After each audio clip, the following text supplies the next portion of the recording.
Welcome, wanderers of the wasteland, to a journey through the technological marvels and scientific wonders that shaped the world both before and after the Great War. Tonight, we'll explore the ingenious inventions, the devastating weapons, and the miraculous machines that define the Fallout universe. From the towering robotics that patrol the ruins to the mysterious energy weapons that light up the darkness, these are the technologies that changed everything. The foundations of pre-war technology in the Fallout universe rest upon a single, pivotal moment in scientific history that never occurred in our own timeline: the failure to develop the transistor. In our world, the transistor revolution of the late 1940s fundamentally transformed how we approached electronics, miniaturization, and computing. But in the world that would become the wasteland, this breakthrough never materialized, leaving scientists and engineers to pursue a dramatically different technological path that would define civilization for the next century and a half. Without the transistor to guide their innovations towards solid-state electronics, American scientists of the 21st century doubled down on vacuum tube technology, with an enthusiasm that bordered on obsession. These glowing glass cylinders, which we abandoned decades ago in favor of silicon chips, became the backbone of every electronic system, from household radios to military supercomputers. The aesthetic implications alone were staggering. Where our world embraced the sleek minimalism of transistor-based devices, pre-war America reveled in the warm amber glow of vacuum tubes, creating a technological landscape that merged functionality with an almost supernatural beauty. The commitment to vacuum tube technology drove innovations that pushed these seemingly primitive components far beyond anything we might consider possible. Engineers developed techniques for manufacturing tubes with lifespans measured in decades rather than years, created specialized variants capable of handling massive power loads, and designed modular systems that could be maintained and upgraded without replacing entire electronic assemblies. The result was a technological ecosystem that prioritized durability and repairability over miniaturization, creating devices that could function for centuries with proper maintenance. But it was the marriage of vacuum tube electronics with atomic energy that truly defined pre-war technological philosophy.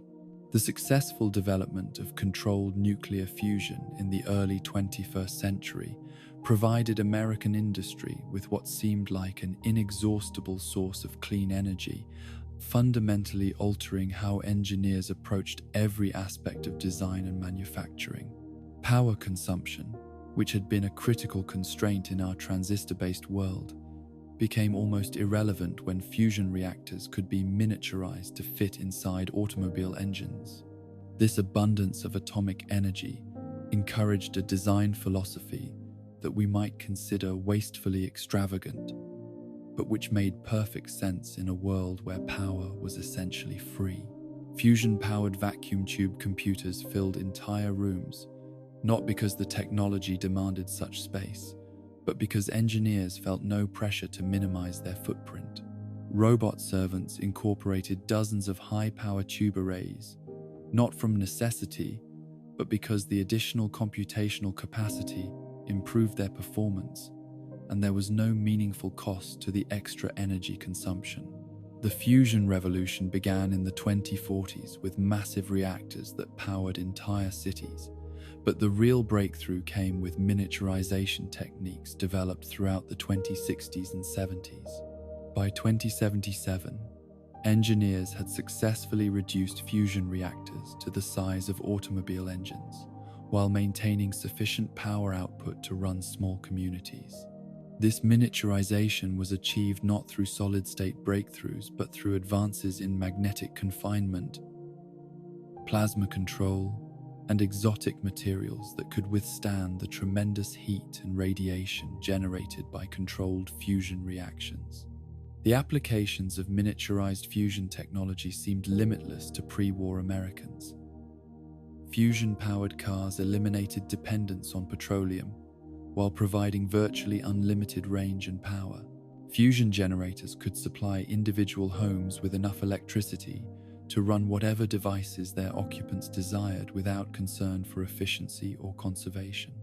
Industrial applications became possible that would have been prohibitively expensive with conventional power sources, enabling manufacturing techniques and material processing methods that created entirely new categories of consumer and military products. But perhaps the most transformative application of fusion technology was in robotics, where the combination of abundant power and vacuum tube durability created mechanical servants that seemed almost magical in their capabilities.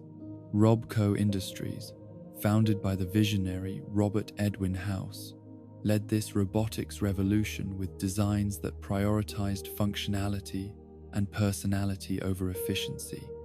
The Mr.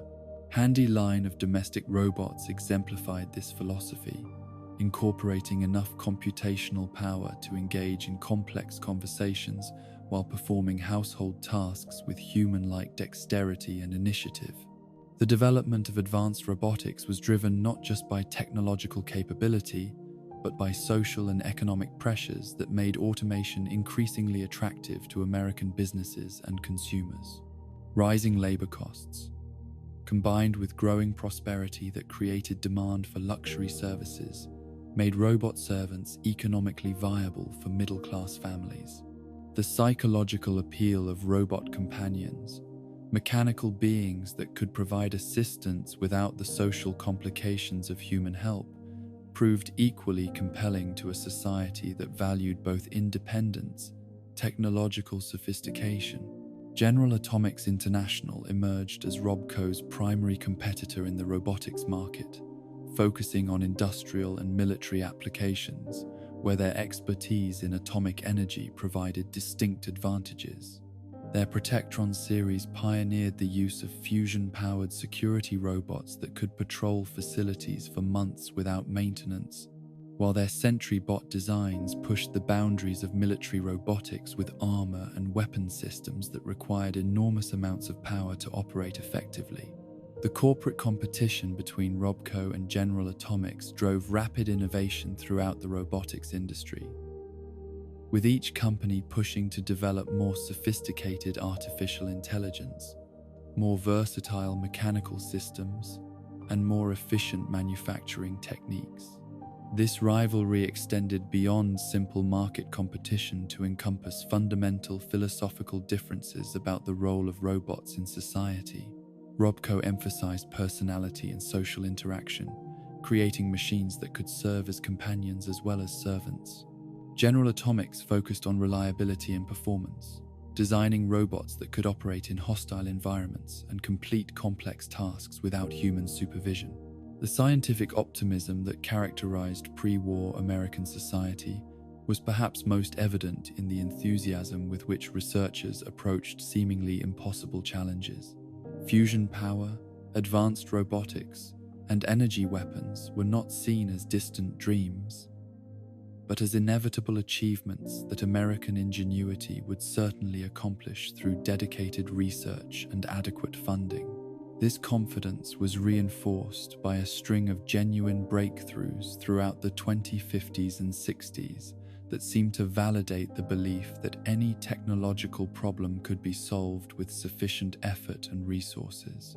Universities and government laboratories competed to develop increasingly ambitious projects, from weather control systems to experimental teleportation devices. The Massachusetts Institute of Technology's robotics department produced a generation of engineers who would go on to design the most sophisticated artificial intelligences ever created.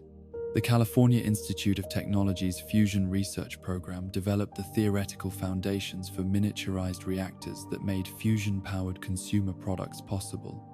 WestTech Corporation's Biological Research Division pursued genetic modification and viral engineering projects that promised to eliminate disease and enhance human capabilities. This research explosion was funded by unprecedented prosperity generated by fusion technology and automation. The American economy of the 2060s experienced what economists called the atomic boom, a period of sustained growth driven by industries that had been impossible before cheap fusion power became available. Manufacturing costs plummeted as energy-intensive processes became economically viable. Transportation costs dropped dramatically as fusion-powered vehicles eliminated fuel expenses. Consumer spending increased as fusion-powered appliances and services reduced the cost of maintaining comfortable lifestyles. The military applications of advanced technology received particular attention from both government and private researchers, driven by escalating tensions with Communist China and the constant threat of global nuclear warfare. The United States military embarked on ambitious programs to develop powered armor, energy weapons, and autonomous combat systems that would provide decisive advantages in any future conflict. The development of the T45 powered armor suit represented the culmination of decades of research into servo-assisted movement and fusion-powered life support systems. Defense contractors like WestTech and Robco competed for massive government contracts to develop increasingly sophisticated military technologies. WestTech's T45 powered armor program consumed billions of dollars while producing suits that could enable individual soldiers to engage entire enemy units.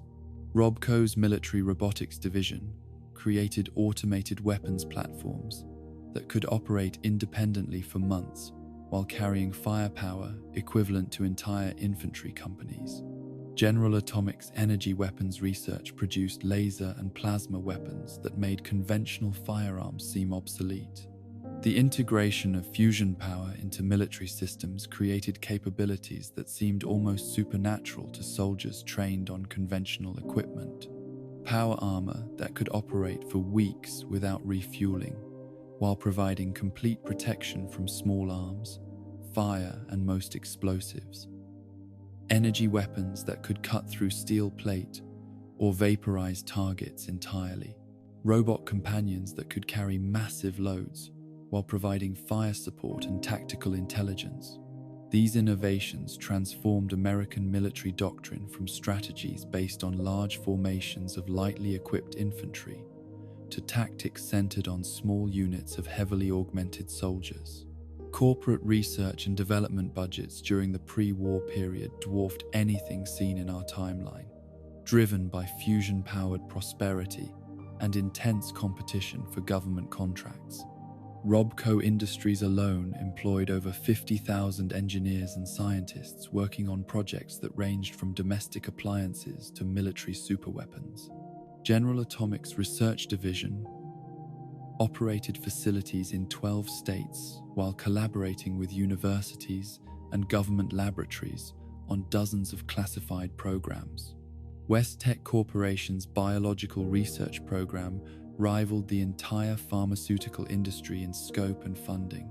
This massive investment in research and development created a technological ecosystem that supported innovation at every level, from individual inventors working in garage laboratories to massive corporate teams tackling civilization-changing projects. Patent offices struggled to process the flood of new inventions being registered each month. Scientific journals expanded their publication schedules to accommodate the volume of breakthrough research being conducted. Technical schools and universities created new degree programs to train the specialists needed to support increasingly sophisticated technologies. The role of government research facilities during this period cannot be overstated, as federal laboratories and military installations housed some of the most advanced scientific equipment and brightest researchers in the country. The Big Mountain Research Facility in Nevada became legendary among scientists for its ambitious projects and unlimited funding, attracting researchers who wanted to pursue ideas too radical for conventional institutions. Classified facilities throughout the American Southwest conducted experiments with technologies that pushed the boundaries of known science, from dimensional research to time manipulation studies. International collaboration in scientific research became increasingly difficult as global tensions escalated throughout the 2070s, forcing American researchers to pursue many projects in isolation from their colleagues in other nations. This isolation sometimes hindered progress by cutting American scientists off from foreign innovations, but it also encouraged the development of uniquely American approaches to technological challenges. The emphasis on fusion power and vacuum tube electronics that defined pre-war American technology was partly the result of this scientific isolationism. The atomic energy that made all these innovations possible also created a cultural transformation that extended far beyond technology into the realm of daily life and social interaction. Fusion power was not just a new form of energy, but a symbol of American technological superiority and optimism about the future. Fusion-powered cars became status symbols that demonstrated their owners' faith in American innovation. Fusion-powered homes represented a lifestyle made possible by science and engineering rather than natural resources or inherited wealth. Consumer products during the pre-war period reflected this atomic optimism, with designs that celebrated their fusion power sources rather than hiding them. Automobiles prominently displayed their miniature fusion reactors as aesthetic features rather than hiding them beneath conventional-looking hoods. Home appliances incorporated glowing displays that showed their atomic energy systems at work. Even children's toys often featured visible fusion cells and atomic-themed designs that encouraged young Americans to associate nuclear energy with fun and prosperity rather than danger and destruction. The safety culture surrounding atomic energy in pre-war America was remarkably different from our own cautious approach to nuclear technology. Fusion power was seen as inherently safe because it produced no dangerous waste products and could not undergo the runaway reactions that made fission reactors potentially hazardous. This confidence led to casual attitudes toward atomic energy that would seem reckless to modern observers, but which were perfectly rational given the technology's actual safety record throughout the pre-war period. Educational institutions during this era emphasized science and technology to a degree that would be considered extreme by contemporary standards, driven by the belief that American technological superiority was essential for national survival in an increasingly dangerous world. Elementary schools taught basic atomic theory and robotics alongside traditional subjects like reading and mathematics. High schools offered advanced courses in fusion engineering and artificial intelligence programming.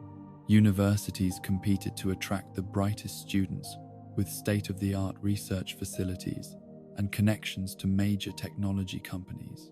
The workforce transformation that accompanied the atomic revolution created entirely new categories of employment while making traditional jobs obsolete. Fusion technicians became as common as automobile mechanics had been in previous generations. Robot maintenance specialists found steady work, keeping the growing population of mechanical servants functional and updated. Atomic engineers commanded salaries comparable to medical doctors and corporate executives. Meanwhile, many traditional blue-collar occupations disappeared as robots and automated systems took over manufacturing and manual labor. This technological unemployment might have created serious social problems, but the prosperity generated by fusion-powered automation provided economic opportunities that absorbed displaced workers. New industries emerged to support the atomic lifestyle, from fusion cell recycling to robot entertainment programming. Service sectors expanded as increased leisure time created demand for entertainment and luxury services. Government programs retrained displaced workers for careers in atomic-age industries while providing temporary support during the transition period. The environmental implications of widespread fusion technology were generally positive during the pre-war period, as atomic energy replaced polluting fossil fuels, while fusion reactions produced no harmful waste products.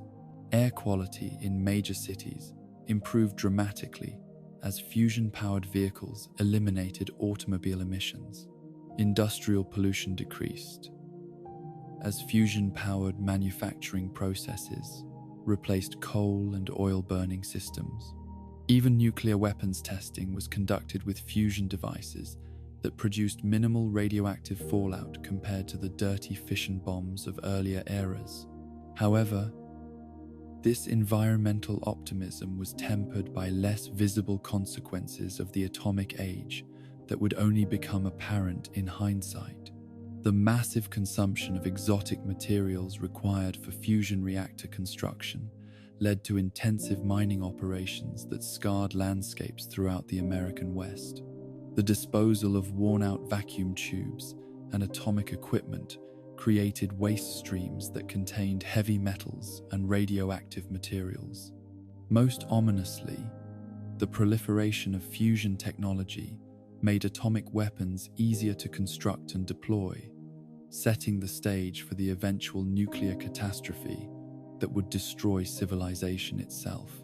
The international implications of American technological advancement created tensions that contributed to the global instability of the late 2070s.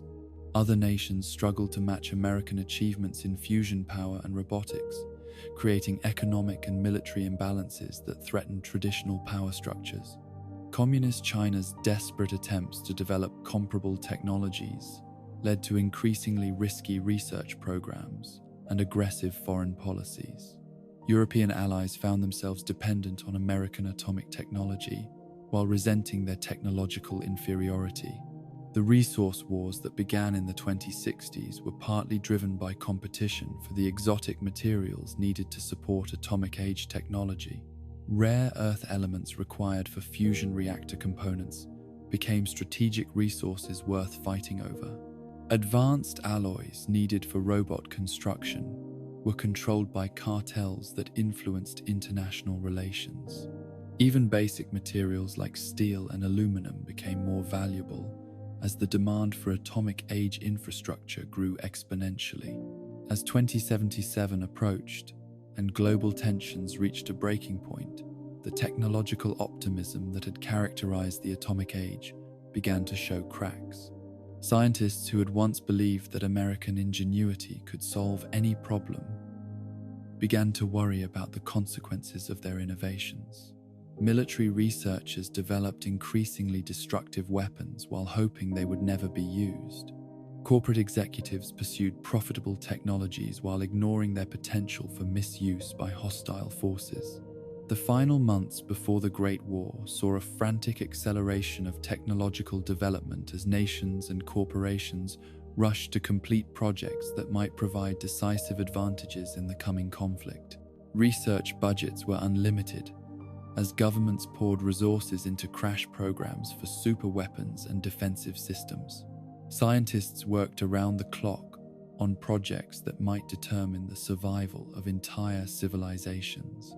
Engineers pushed technologies beyond their tested limits in desperate attempts to gain any possible edge over enemy forces. In the end, the same atomic technology that had provided unprecedented prosperity and scientific achievement would also enable the destruction of the civilization that created it. The fusion reactors that powered homes and vehicles also provided the energy for nuclear weapons. The vacuum tube computers that controlled domestic robots also guided intercontinental ballistic missiles. The advanced materials that made peaceful atomic age possible also enabled the construction of weapons capable of ending human civilization. Yet, even in the shadow of approaching catastrophe, the technological achievements of pre-war America represented humanity's greatest triumph over the limitations of nature and circumstance. The marriage of atomic energy with sophisticated electronics created possibilities that had existed only in science fiction dreams. The mastery of robotics and artificial intelligence promised futures where human creativity could be freed from mundane concerns to pursue ever greater achievements. The confidence that any challenge could be overcome through application of scientific method and technological innovation, demonstrated the best aspects of human nature, even as it contributed to humanity's ultimate downfall. The legacy of pre-war technology would survive the nuclear holocaust in fragments and shadows, preserved in vaults and bunkers and military installations that continued operating long after the civilization that created them had turned to radioactive ash. These technological artifacts would become both treasures and curses for the survivors who emerged into the wasteland, offering glimpses of lost greatness while serving as reminders of the price of unchecked scientific ambition. The story of robotics and artificial intelligence in the Fallout universe begins not with grand military projects or corporate boardroom decisions, but with the simple human desire for companionship and assistance in daily life. Long before the towering sentry bots would patrol military installations or Liberty Prime would stride across the battlefield dispensing atomic justice, American families welcomed humble mechanical servants into their homes with an enthusiasm that bordered on the revolutionary. The Mr. Handy series, developed by General Atomics International in the mid-2050s, represented the first truly successful attempt to create domestic robots that could integrate seamlessly into ordinary household routines.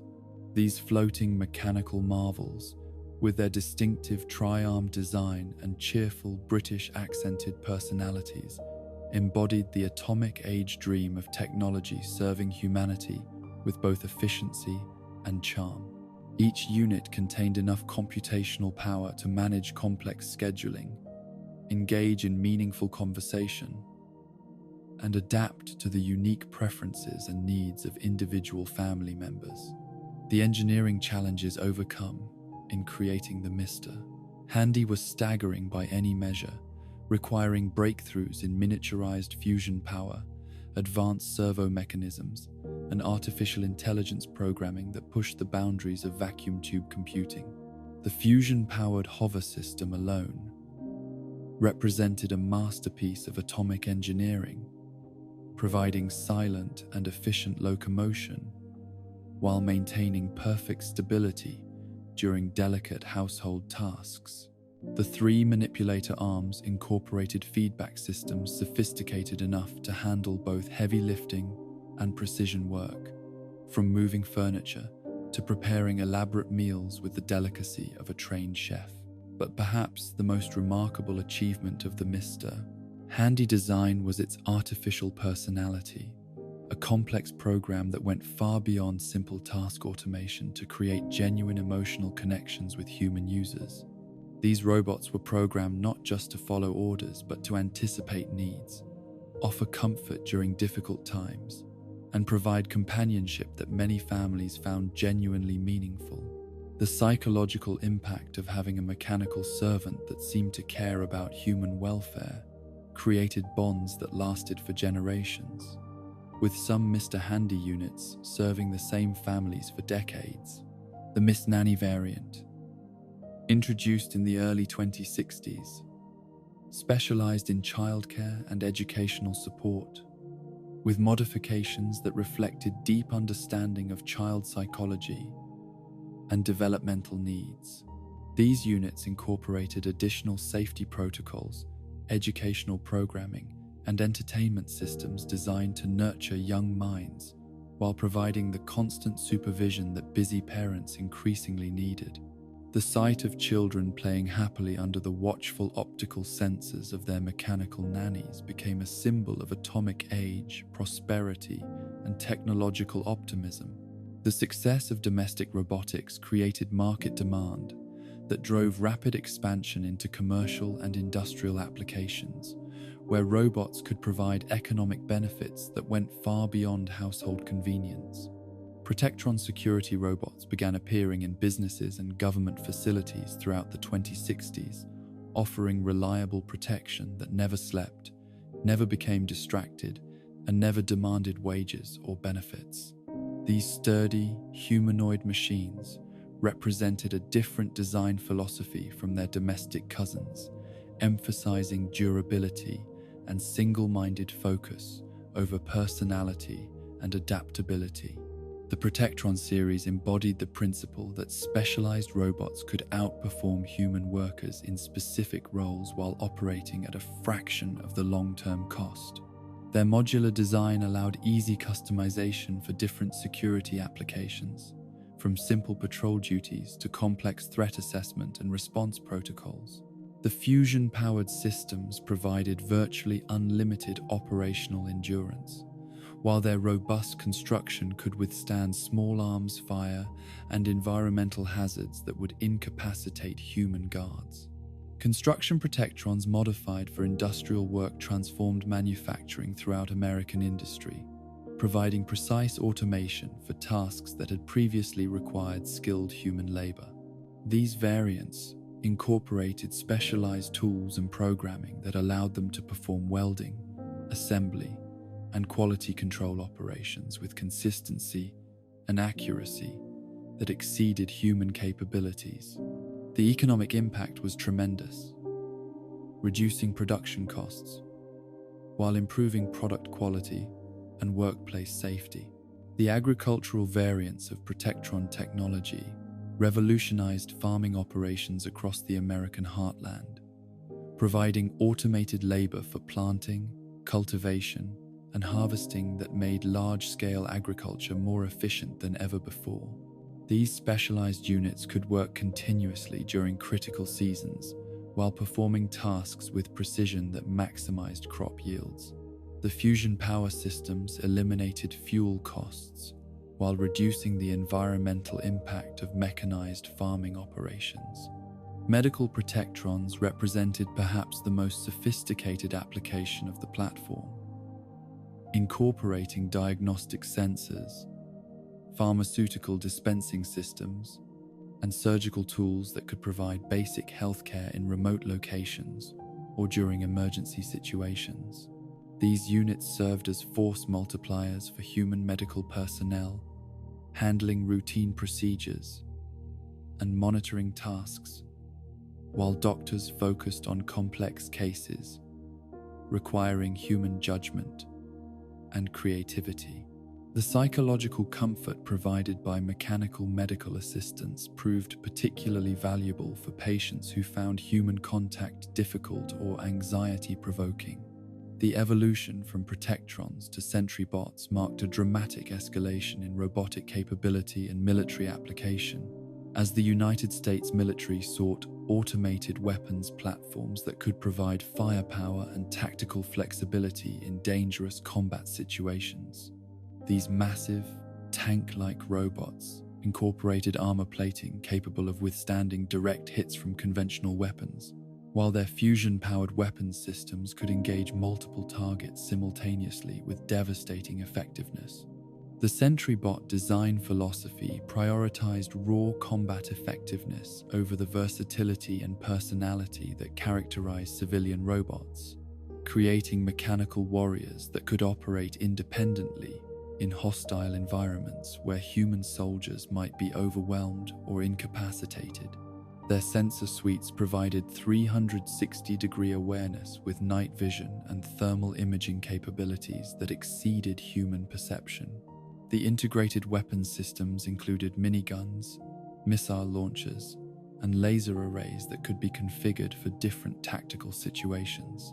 The psychological impact of sentry bots on both friendly and enemy forces was carefully studied by military planners, who recognized that mechanical warriors could affect morale in complex ways. Allied troops often felt more confident when supported by robots that never panicked or retreated, while enemy forces frequently found mechanical opponents more unnerving than human soldiers. The sight of massive robots advancing across battlefields while shrugging off defensive fire became a powerful symbol of American technological superiority. The artificial intelligence systems governing sentry bots represented some of the most advanced programming ever achieved, with vacuum tube computing, incorporating tactical decision-making algorithms that could adapt to changing battlefield conditions without human oversight. These combat AIs could evaluate threats, coordinate with other units, and execute complex maneuvers while maintaining perfect adherence to rules of engagement and target identification protocols. The computing power required for such sophisticated programming pushed vacuum tube technology to its absolute limits. The maintenance and logistics challenges presented by advanced combat robots drove innovations in automated repair systems and battlefield sustainability that would influence military doctrine for decades.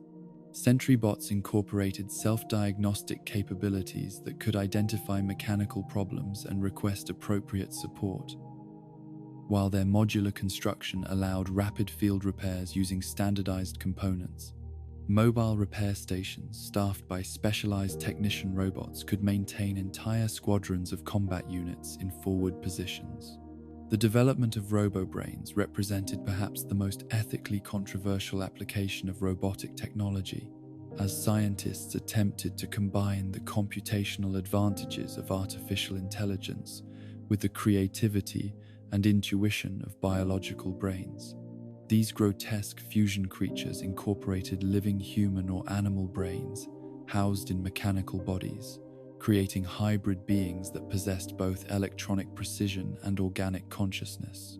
The theoretical advantages of Robobrain technology were compelling to researchers who saw biological intelligence as the missing component in achieving truly sophisticated artificial minds. Human brains could provide intuitive, problem-solving capabilities, creative thinking, and emotional intelligence that purely mechanical systems struggled to replicate. The fusion of biological and artificial components promised to create servants that combined the best aspects of both organic and mechanical intelligence. The practical implementation of Robobrain technology proved far more disturbing than its theoretical benefits suggested, as the process of extracting and preserving biological brains required procedures that raised fundamental questions about consciousness, identity, and human dignity. The psychological trauma experienced by subjects whose brains were removed from their original bodies and installed in mechanical shells created mental instabilities that often manifested as violent or erratic behavior. The military applications of Robobrain technology focused on creating tactical advisors and strategic analysts that could process vast amounts of battlefield intelligence while providing the creative insights that purely mechanical AIs lacked. These specialized units served in command roles where their hybrid intelligence could coordinate complex operations involving both human and robotic forces. However, the psychological instability inherent in the brain extraction process made Robobrains unreliable in critical situations. The civilian research applications of Robobrain technology explored possibilities for preserving human consciousness beyond normal biological limits, offering potential immortality for individuals whose bodies had failed, but whose minds remained intact. These experiments raised profound philosophical questions about the nature of identity and consciousness that divided the scientific community. Some researchers saw brain preservation as humanity's next evolutionary step, while others viewed it as a violation of natural order that would inevitably lead to madness. The crowning achievement of pre-war military robotics was undoubtedly Liberty Prime, a towering colossus of steel and atomic fury that embodied America's technological prowess and ideological commitment to defeating communism. This massive bipedal weapon platform stood 40 feet tall and incorporated enough firepower to level entire city blocks, while its thunderous voice delivered patriotic proclamations that inspired Allied forces and demoralized enemies. The engineering challenges overcome in creating Liberty Prime exceeded anything previously attempted in robotics, requiring fusion reactors capable of powering city-sized electrical grids, servo mechanisms strong enough to move buildings, and armor plating that could withstand direct nuclear attack. The bipedal locomotion system alone required computational processing power that pushed vacuum tube technology beyond its theoretical limits, while the weapons systems incorporated technologies that existed nowhere else in the American military arsenal. The psychological warfare capabilities of Liberty Prime were considered as important as its destructive potential, as the sight of a giant robot striding across battlefields while hurling miniature nuclear warheads could shatter enemy morale before conventional combat even began. The unit's vocal systems delivered propaganda messages with such volume and authority that they could be heard for miles, transforming Liberty Prime into both weapon and symbol of American determination. The tactical nuclear dispensing system that served as Liberty Prime's primary armament represented a miniaturization achievement that made strategic weapons available at the squad level for the first time in military history. Each warhead contained enough explosive force to eliminate fortified positions, while producing minimal radioactive fallout that would endanger friendly forces. The automated loading and targeting systems could engage multiple targets simultaneously while maintaining perfect accuracy at extreme ranges. The development costs for Liberty Prime exceeded the gross domestic product of most nations, requiring resources that could only be justified by the existential threat posed by global communist expansion. The project consumed the output of entire factories while employing thousands of the world's most brilliant engineers and scientists. Even after completion, the operational requirements were so enormous that Liberty Prime could only be deployed in situations where its capabilities justified the massive logistical support required. The artificial intelligence systems that governed advanced military robots like Liberty Prime incorporated patriotic programming that went far beyond simple target identification and engagement protocols. These AIs were indoctrinated with American values and historical knowledge that influenced their tactical decisions and public communications. The result was mechanical warriors that fought not just with devastating firepower, but with genuine ideological conviction that matched their human comrades. The post-war evolution of robotic technology took dramatically different paths from the controlled development programs that had characterized pre-war research and manufacturing. With their original creators dead and their manufacturing facilities destroyed, robots were forced to adapt and evolve in ways that their designers had never anticipated. Some units continued following their original programming with mechanical persistence that bordered on the obsessive, while others developed new behaviors and priorities shaped by centuries of independent operation. The maintenance challenges faced by post-war robots created evolutionary pressures that favored units capable of improvising repairs and modifications using scavenged materials.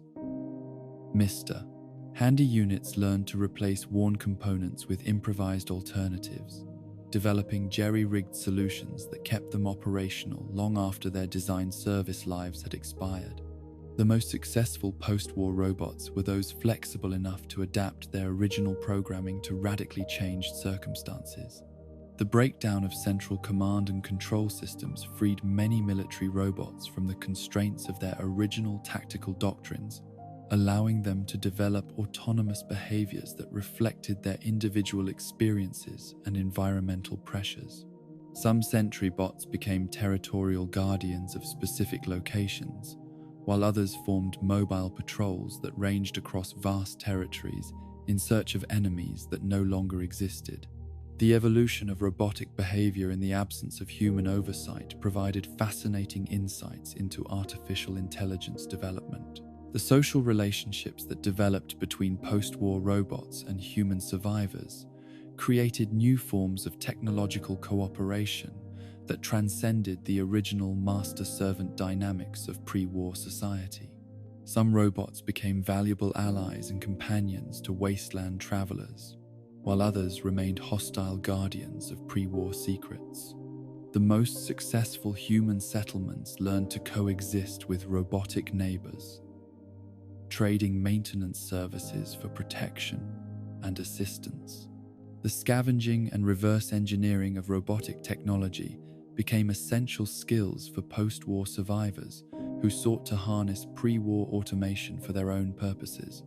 Skilled technicians could reprogram captured robots for new tasks, while communities with sufficient technical knowledge could maintain small fleets of mechanical servants. The Brotherhood of Steel elevated robot preservation and study to a sacred duty, viewing these machines as irreplaceable links to humanity's technological heritage. The emergence of new robotic designs created by post-war engineers using scavenged components represented a renaissance of innovation driven by desperate necessity rather than corporate profit. These hybrid machines combined parts from multiple pre-war models with improvised components to create unique capabilities suited to wasteland conditions. The resulting robots often exceeded their pre-war ancestors in adaptability and resourcefulness, if not in raw technological sophistication. The philosophical questions raised by centuries of robotic evolution in the post-war world challenged fundamental assumptions about consciousness, identity, and the nature of artificial life. Robots that had operated independently for hundreds of years developed distinct personalities and behavioral patterns that seemed to transcend their original programming. The relationship between artificial intelligence and genuine consciousness became a practical rather than theoretical concern for humans who interacted with these evolved machines on a daily basis. The Synth technology developed by the Institute represented the ultimate evolution of pre-war robotics research, creating artificial beings so sophisticated that they were virtually indistinguishable from natural humans. These synthetic organisms incorporated biological components with mechanical systems to achieve levels of realism and capability that exceeded anything attempted during the pre-war period. The ethical implications of creating artificial beings capable of believing themselves to be human raised questions that the pre-war world had never seriously considered. The legacy of pre-war robotics continues to shape post-apocalyptic civilization in ways both obvious and subtle. As mechanical servants and warriors perform their duties with dedication that spans centuries, whether serving as faithful companions or implacable guardians, these artificial beings represent humanity's greatest achievement in creating life from metal and circuitry. Their persistence through nuclear holocaust and social collapse demonstrates that the best aspects of human creativity can survive even the worst failures of human wisdom. In the quiet moments between the sounds of combat and survival, when wasteland travelers rest beside the gentle humming of fusion reactors and the patient clicking of mechanical joints, these robotic companions provide continuity with a lost world that valued progress and optimism above cynicism and despair. They remind us that technology, when guided by noble purposes and human values, can transcend the limitations of its creators to serve causes greater than profit or power. The robots of the Fallout universe stand as monuments to human ingenuity and companions for humanity's long journey toward whatever future awaits beyond the wasteland's horizon. The development of energy weapons in the pre-war world began not as instruments of destruction, but as tools of creation, born from the industrial need to cut through materials that conventional methods could not penetrate. The first laser systems emerged in the 2040s as massive installations used for precision manufacturing and scientific research. Their coherent light beams capable of welding atomic bonds with accuracy measured in fractions of millimeters. These room-sized behemoths required enormous amounts of electrical power and cooling systems that could have supplied entire neighborhoods, but they demonstrated the fundamental principle that would eventually revolutionize warfare across the globe.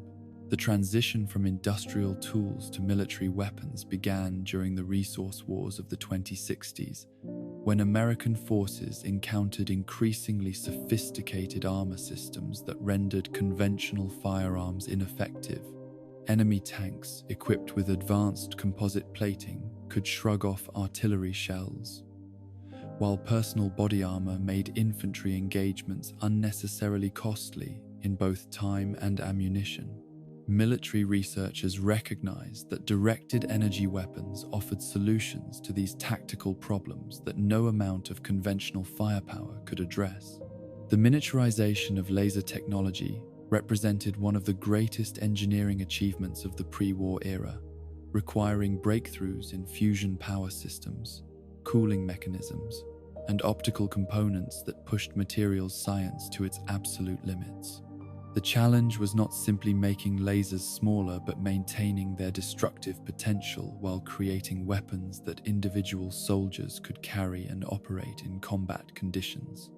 Each component had to be redesigned from first principles, as the physics of handheld energy weapons demanded entirely different approaches from their industrial predecessors. The AER-9 laser rifle, developed by Armatech in the early 2070s, became the standard infantry energy weapon that would define battlefield tactics for the remainder of the pre-war period. This sleek, white-bodied weapon could deliver focused energy pulses capable of burning through steel plate while operating on portable fusion cells that provided hundreds of shots before requiring replacement. The psychological impact on enemy forces was immediate and profound, as soldiers watched their comrades reduced to piles of ash by weapons that seemed to emerge from science fiction rather than military arsenals. The precision of laser weapons revolutionized military engagement by eliminating many variables that had plagued ballistic weapons for centuries. There was no bullet drop to calculate, no wind drift to compensate for, and no travel time between trigger pull and target impact. Light moved at the speed of light, creating weapons that struck their targets instantaneously across any practical combat range. This precision enabled engagement tactics that would have been impossible with conventional weapons, allowing skilled marksmen to disable specific components of enemy vehicles or target individual soldiers in dense formations with minimal risk of collateral damage. The thermal effects of laser weapons created new categories of battlefield injury that medics were initially unprepared to treat. Unlike ballistic wounds that created recognizable patterns of tissue damage, laser burns could cauterize blood vessels while simultaneously destroying organs in ways that defied conventional medical understanding. The most powerful laser weapons could literally vaporize biological tissue, leaving behind only traces of carbon and superheated steam. Enemy forces quickly learned to fear the distinctive smell of ozone and charred flesh that accompanied laser attacks. The development of plasma weapons represented an even more radical departure from conventional firearms, harnessing the power of controlled fusion reactions to create projectiles of superheated matter that existed at temperatures approaching the core of stars. Unlike lasers, which delivered energy through coherent light beams, plasma weapons hurled bolts of ionized gas that carried both thermal and kinetic energy, capable of melting through armor, while delivering devastating impact forces to their targets. The physics of plasma weapons required mastery of magnetic containment fields that could maintain the coherence of superheated gas over combat distances while preventing the plasma from dissipating into harmless heat and light. The magnetic bottle technology that made handheld plasma weapons possible drew upon fusion reactor research while demanding miniaturization that exceeded anything previously attempted in weapons development. Each plasma rifle contained magnetic field generators comparable to those used in small fusion reactors, compressed into a package that individual soldiers could carry and maintain in field conditions. The psychological impact of plasma weapons exceeded even that of laser systems, as their distinctive green bolts of superheated matter created visual and auditory effects that terrified enemy forces, while inspiring confidence in Allied troops. The sight of plasma bolts streaking across battlefields while leaving trails of ionized air became synonymous with American technological superiority and military dominance. Enemy forces often broke and fled when faced with plasma-equipped units, regardless of their numerical advantages or tactical positions. The versatility of plasma technology enabled the development of specialized variants, optimized for different combat roles and target types. Plasma rifles designed for anti-personnel use generated smaller, more focused bolts that could penetrate body armor while minimizing collateral damage to surrounding structures. Anti-vehicle plasma weapons created larger, more diffuse energy fields that could disable electronics while melting through armored hulls. Artillery-scale plasma cannons could clear entire city blocks while leaving minimal radioactive contamination. The Tesla technology that emerged from government research laboratories represented a completely different approach to directed energy weapons, harnessing electrical fields to create arc weapons that could chain between multiple targets while bypassing conventional armor systems. These weapons traced their theoretical foundations to the work of Nikola Tesla in the early 20th century, but their practical implementation required advances in electrical storage and field manipulation that were only possible with fusion-powered systems. The unique properties of Tesla weapons made them particularly effective against enemy electronics and powered armor systems, as their electrical discharges could overload circuits and disable systems that were immune to thermal or kinetic damage.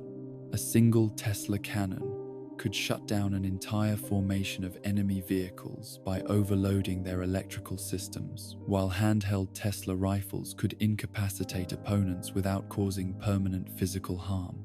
The non-lethal applications of Tesla technology proved particularly valuable for crowd control and prisoner capture operations.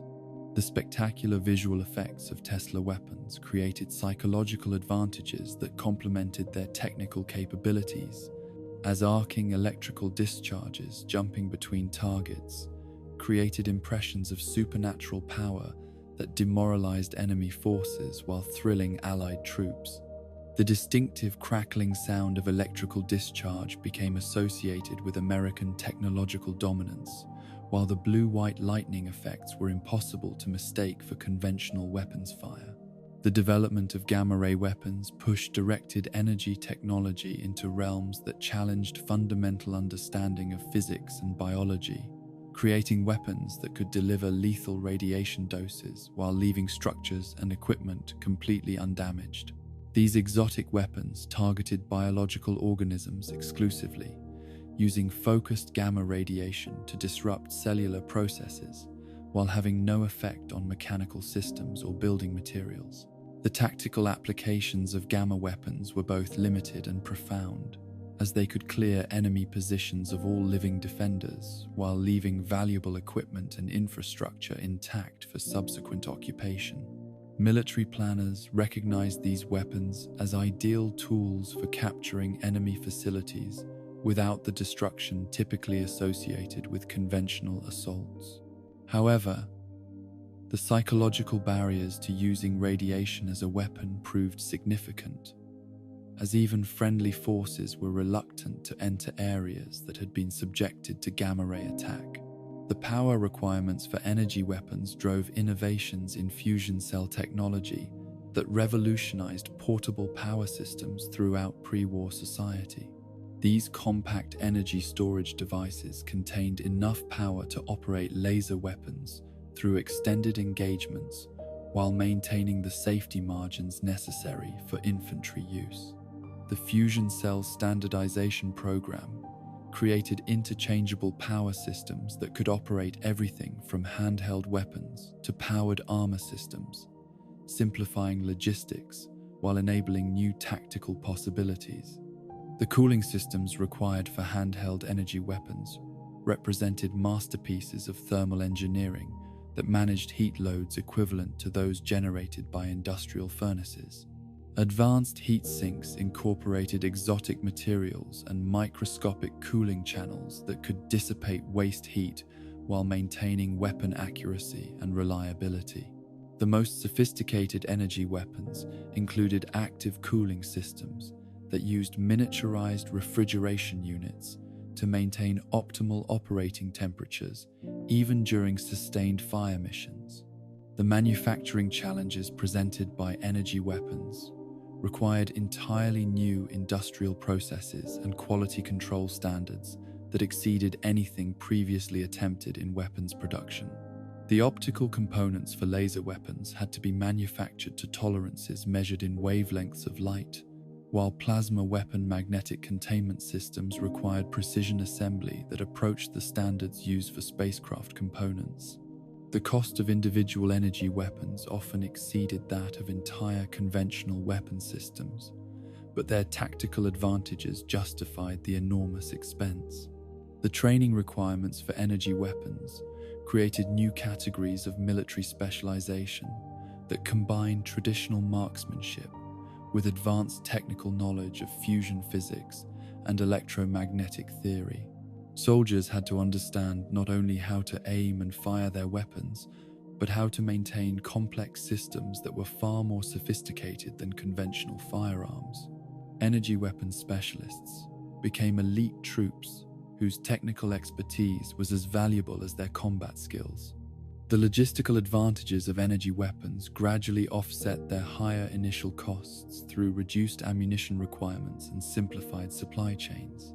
Unlike conventional weapons that required continuous resupply of bullets and shells, energy weapons could operate for extended periods on single fusion cells that were lighter and more compact than equivalent amounts of conventional ammunition. Forward bases could support energy weapon units with dramatically reduced supply requirements, enabling operations in remote areas where conventional logistics would have been impossible.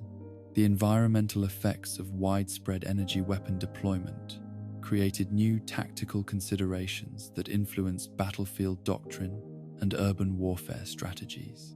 Laser weapons could start fires that spread beyond their intended targets, while plasma weapons could create electromagnetic pulses that interfered with friendly electronic systems.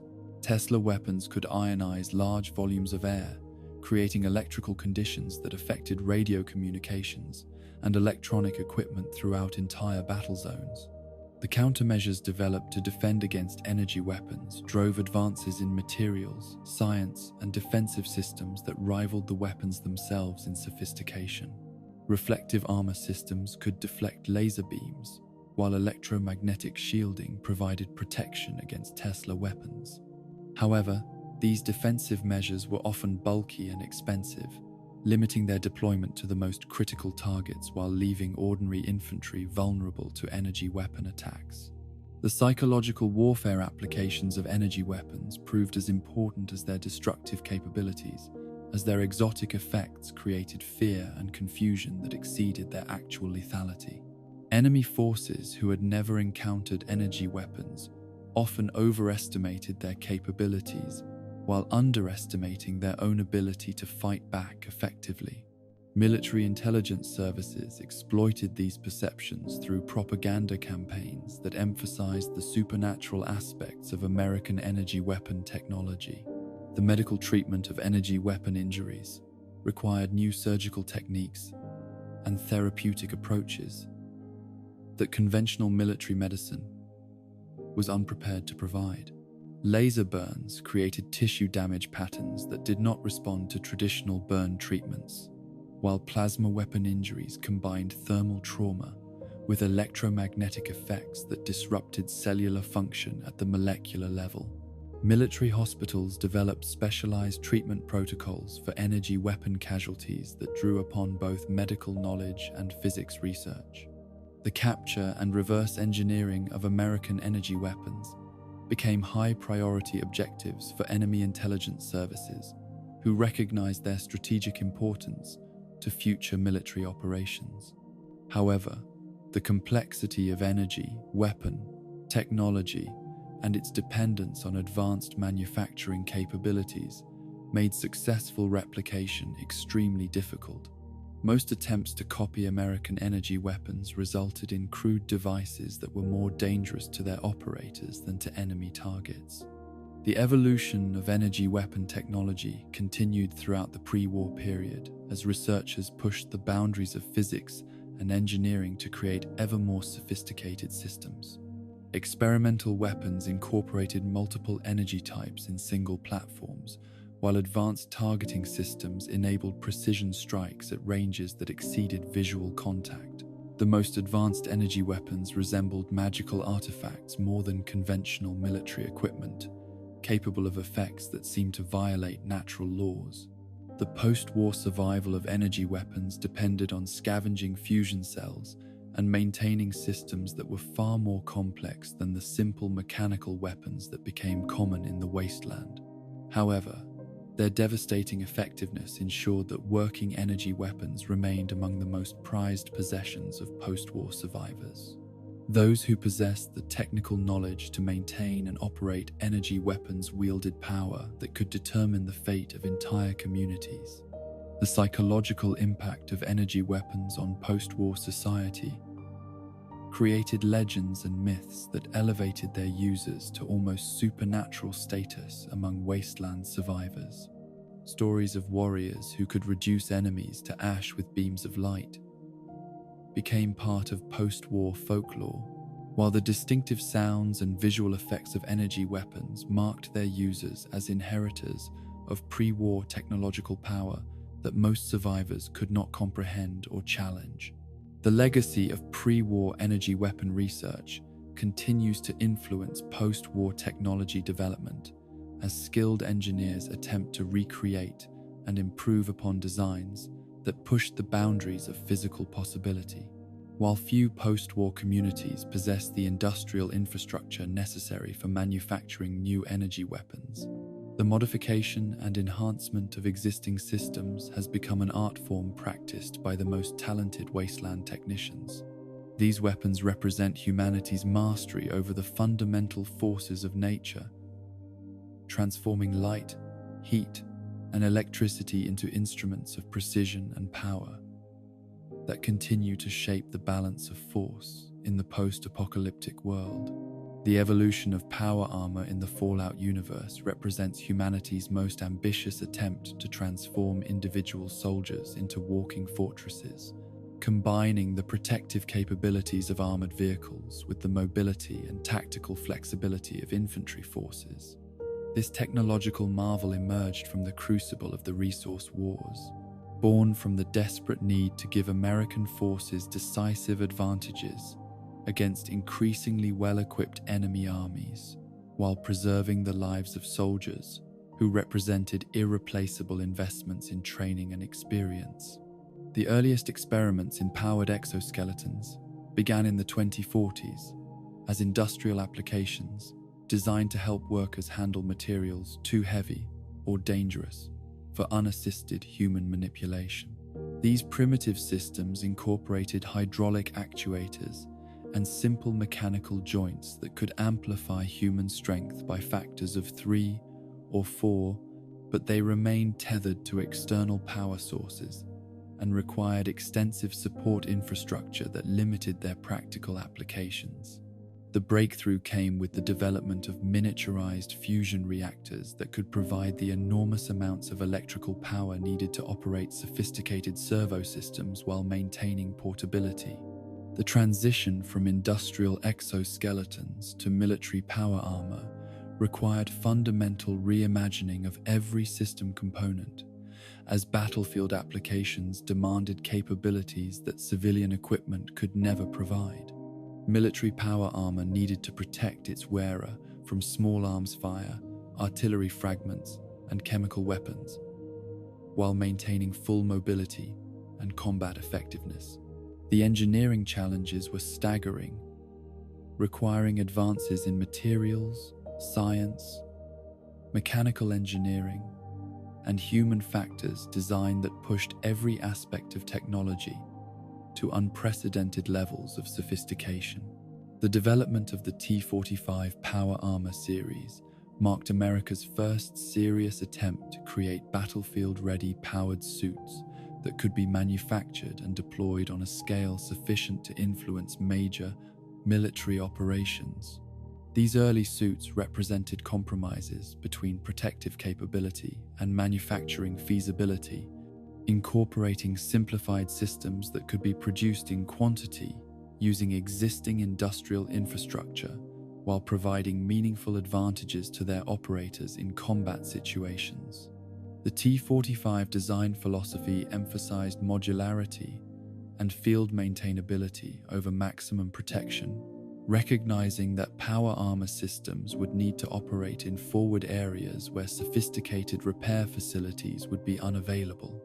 The suit's components could be replaced or modified using standard military tools and procedures, while the fusion power system provided enough energy to operate all systems for months without external support. This practical approach made the T45 the first power armor system that could be deployed to regular infantry units rather than specialized elite formations. The servo-assisted movement systems that enabled T45 operators to carry the suit's enormous weight while maintaining natural mobility represented masterpieces of mechanical engineering that translated human muscle movements into hydraulic and electrical impulses. Each joint incorporated multiple actuators and feedback sensors that could detect the wearer's intended motions, while providing mechanical assistance that made the heaviest armor feel weightless. The psychological adaptation required for power armor operation proved as challenging as the technical training, as operators had to learn to trust mechanical systems that could amplify their strength while potentially crushing them if they malfunctioned. The fusion core technology that powered T45 suits represented scaled-down versions of the reactors that had revolutionized American industry, compressed into packages small enough to mount on human backs while providing enough electrical output to run small communities.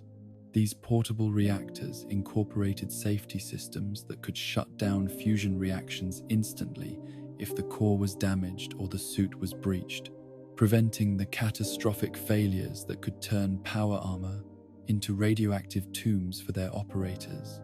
The environmental protection systems built into T45 armor transformed infantry tactics by enabling soldiers to operate in chemical, biological, and radiological environments that would be lethal to unprotected personnel.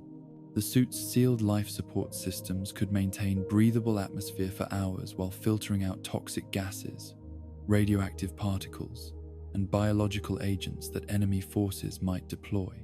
This capability enabled American forces to advance through areas that enemies had contaminated in attempts to deny territory, turning environmental weapons into tactical advantages. The heads-up display systems incorporated into T45 helmets provided operators with information that exceeded the capabilities of any previous infantry equipment, combining tactical data, environmental monitoring, and communications systems into interfaces that enhanced situational awareness while simplifying complex decision-making processes. These displays could show ammunition counts, system status indicators, navigation information, and targeting data while maintaining transparency that allowed natural vision to supplement electronic information. The T51 Power Armor series represented the perfection of pre-war powered suit technology, incorporating lessons learned from T45 deployment while pushing every aspect of design and performance to the absolute limits of what pre-war science and engineering could achieve. These suits provided protection that could withstand direct hits from tank guns while maintaining mobility that exceeded unencumbered infantry, creating individual weapons platforms that could engage entire enemy units with reasonable chances of survival and victory. The advanced materials incorporated into T51 construction included exotic alloys and composite armor systems that provided protection levels previously available only on main battle tanks, while weighing less than conventional steel plate of equivalent thickness. The manufacturing processes required for these materials pushed industrial capabilities to their limits, requiring specialized facilities and quality control procedures that made each suit a work of technological art as much as military equipment. The strength enhancement provided by T51 servo systems enabled operators to carry weapons and equipment loads that would normally require vehicle transport, transforming individual soldiers into mobile weapons platforms capable of engaging targets that conventional infantry could not effectively attack. Power armor operators could carry multiple heavy weapons systems, extended ammunition loads, and specialized equipment while maintaining the mobility needed for rapid deployment and tactical flexibility. The battlefield effectiveness of T51 power armor was demonstrated repeatedly during the Anchorage campaign, where American forces equipped with these suits achieved victory ratios that exceeded 10-1 against conventionally equipped enemy forces. The psychological impact on enemy morale was as important as the tactical advantages, as opposing soldiers found themselves facing opponents who seemed immune to conventional weapons while possessing firepower that could destroy entire formations. The training programs developed for power armor operators created new categories of military specialization that combined traditional infantry skills with technical expertise in fusion physics, mechanical systems, and advanced electronics.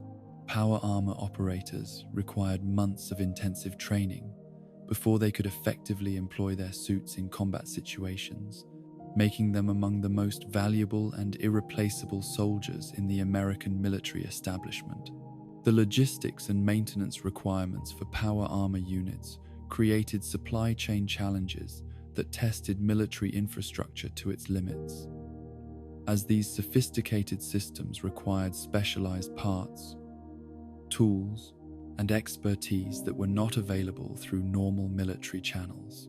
Each power armor unit required dedicated maintenance teams and supply chains that could provide fusion cores, replacement parts, and technical support in forward deployment areas, where conventional repair facilities were unavailable. The tactical doctrines developed around power, armor, employment transformed American military thinking from strategies based on mass infantry formations to concepts centered on small units of heavily equipped specialists who could accomplish missions that previously required entire battalions. Power armor units could operate independently for extended periods, while engaging targets that conventional forces could not effectively attack, enabling new forms of special operations and deep penetration missions. The psychological effects of power armor operation on individual soldiers created both advantages and challenges that military psychologists struggled to understand and address.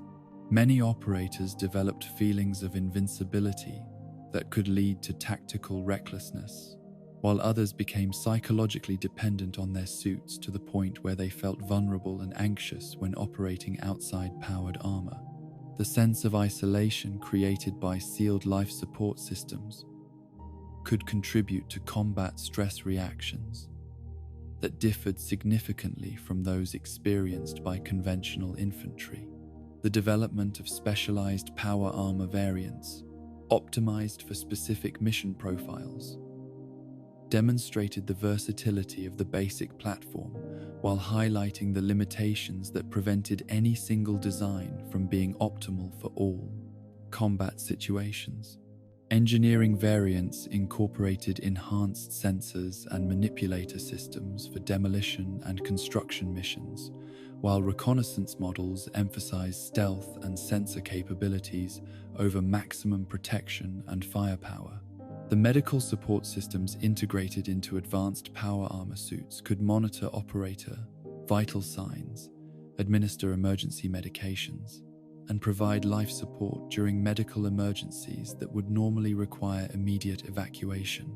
These capabilities enabled power armor operators to continue fighting through injuries that would incapacitate conventional soldiers while providing medical personnel with detailed information about battlefield casualties before they reached treatment facilities. The electronic warfare capabilities built into military power armor systems included jamming equipment, electronic countermeasures, and communication systems that could coordinate with other units while maintaining security against enemy interception. These systems enabled power armor units to operate in electromagnetic environments that would disable conventional military equipment while providing enhanced battlefield awareness through sensor, fusion, and data sharing capabilities.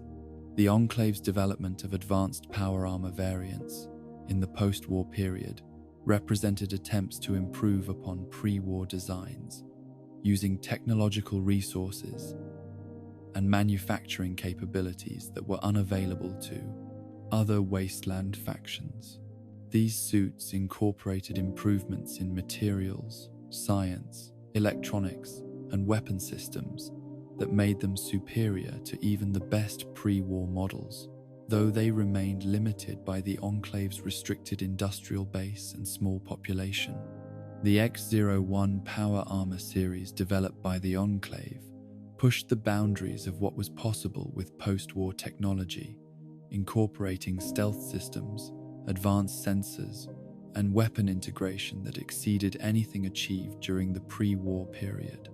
However, the complexity of these systems made them extremely difficult to maintain and operate, limiting their deployment to the most elite Enclave forces while consuming resources that could have equipped larger numbers of soldiers with simpler equipment. The psychological impact of power armor on post-war society created legends and myths that elevated power-armored individuals to almost supernatural status among wasteland survivors who had never seen such technology in operation.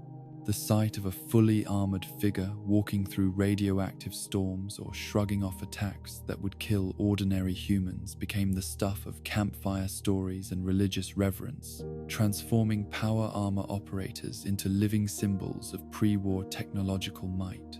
The maintenance and operation of power armor in post-war conditions required technical knowledge and resources that were available to only a few organizations, making functional suits among the most valuable possessions in the entire wasteland.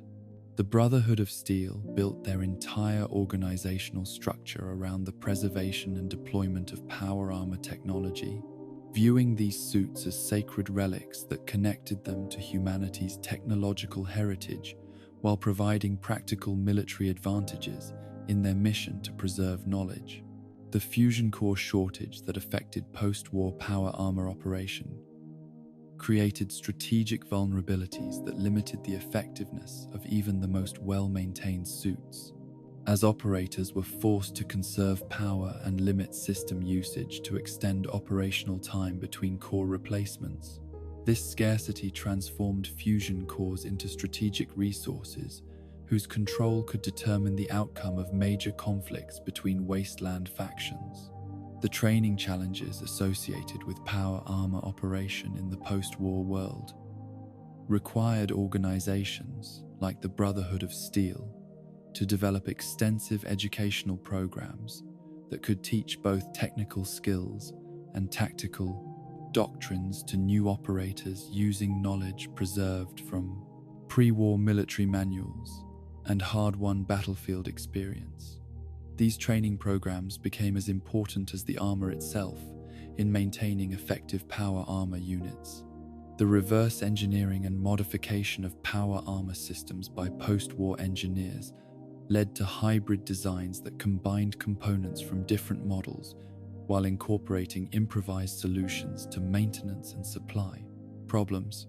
These modified suits often exhibited capabilities that exceeded their original specifications while demonstrating the ingenuity and resourcefulness of wasteland technicians who could create functional equipment from scavenged parts. The social and political implications of power armor ownership in post-war society created power structures based on technological capability rather than traditional forms of authority, as groups that controlled functional power armor could dominate territories and resources through military superiority that conventional forces could not effectively challenge. The balance of power between major wasteland factions often depended as much on their power armor inventories as on their population sizes or territorial holdings. The legacy of power armor technology continues to influence post-war military thinking and technological development as engineers and soldiers work to preserve, improve, and deploy these remarkable systems in a world that lacks the industrial infrastructure necessary to manufacture new suits. Each functional power armor unit represents an irreplaceable link to humanity's greatest technological achievements, while serving as a tool for shaping the future of post-apocalyptic civilization through the application of pre-war engineering excellence to contemporary challenges and opportunities.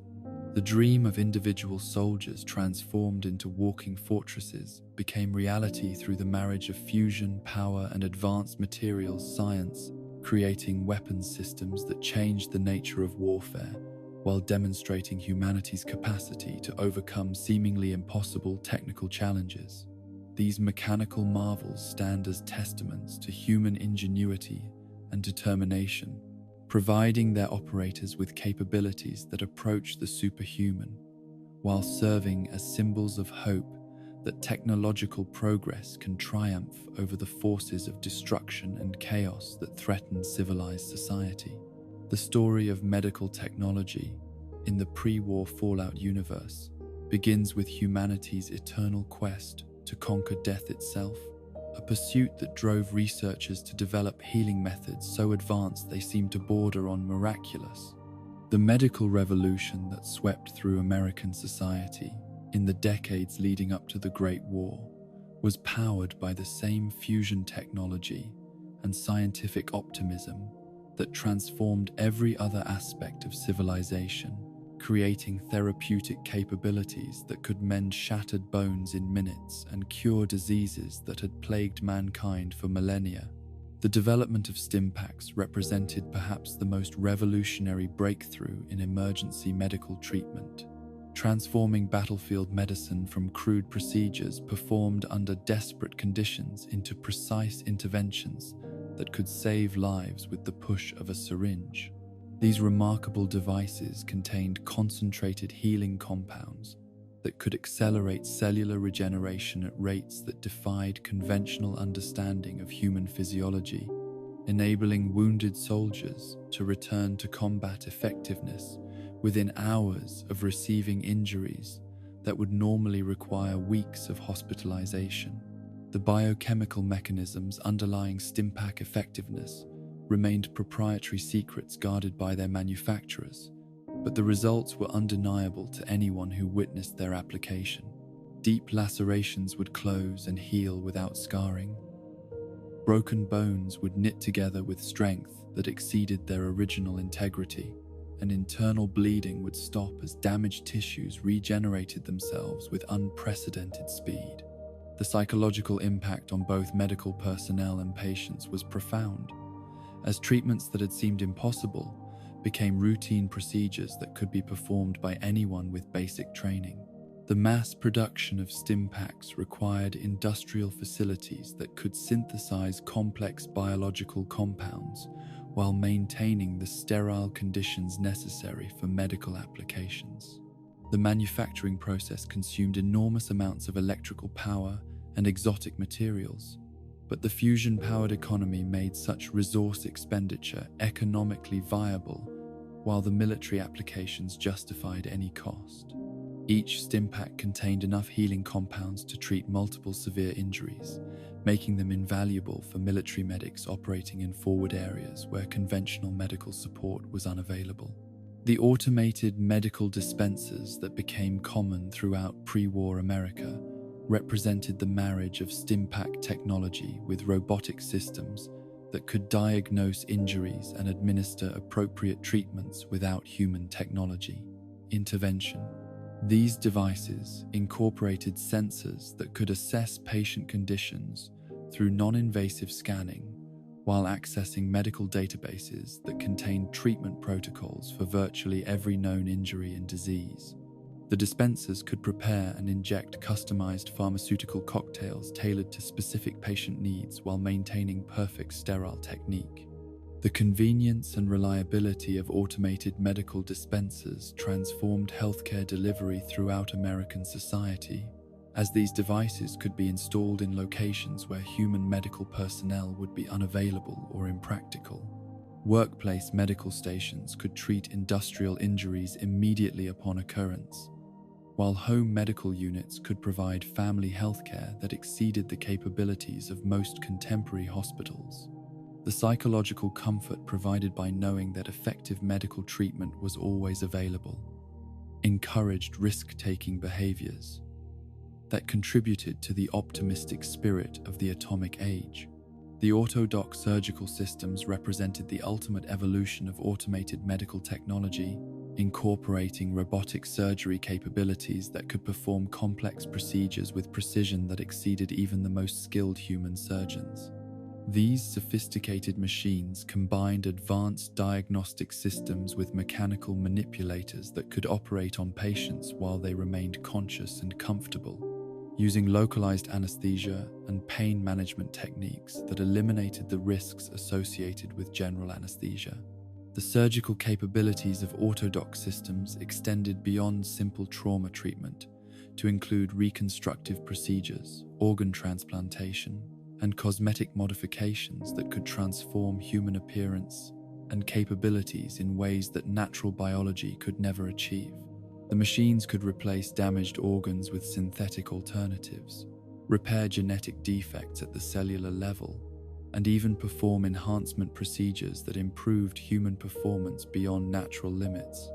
The ethical implications of such capabilities generated intense debates within the medical community about the appropriate boundaries of therapeutic intervention. The diagnostic accuracy of Autodoc systems exceeded that of human physicians through their ability to perform simultaneous multispectrum analysis of patient conditions while accessing comprehensive medical databases that contained information about every known disease and treatment option. These machines could identify rare conditions that might escape human notice while recommending treatment protocols based on statistical analysis of thousands of similar cases. The speed and thoroughness of Autodoc diagnosis made them invaluable for emergency situations where rapid assessment could mean the difference between life and death. The maintenance and calibration requirements for Autodoc systems created new categories of medical technician specialization, as these sophisticated machines required regular servicing by personnel who understood both medical procedures and advanced robotics. The training programs for Autodoc technicians combined traditional medical education with engineering courses that covered fusion power systems, robotic manipulators, and artificial intelligence programming. These specialists became essential members of medical teams who could ensure that automated systems operated at peak performance levels. Radaway technology emerged from research into radiation exposure treatment that began during the early development of fusion power systems, when scientists recognized that widespread use of atomic energy would inevitably result in accidental exposures that required effective therapeutic intervention. The development of compounds that could neutralize radioactive contamination within living tissue represented one of the greatest achievements of pre-war biochemistry, enabling the atomic age lifestyle while providing insurance against the inherent dangers of fusion technology. The chelation mechanisms that enabled Radaway to remove radioactive particles from human tissue operated at the molecular level, binding to contaminated atoms while facilitating their elimination through natural metabolic processes.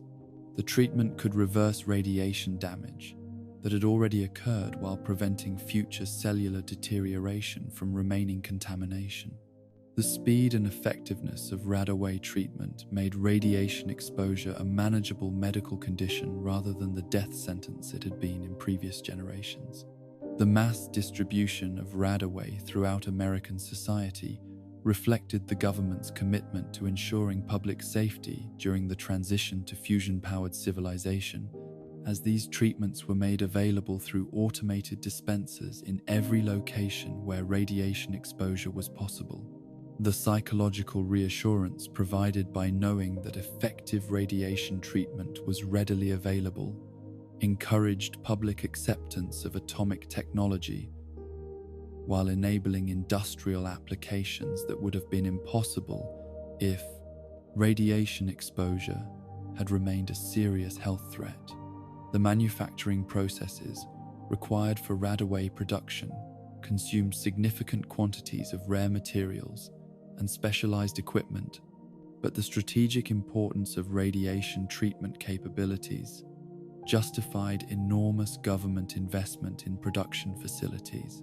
The stockpiling of Radaway in government facilities, hospitals, and private homes became a standard safety precaution that demonstrated both the benefits and the underlying dangers of atomic-age technology.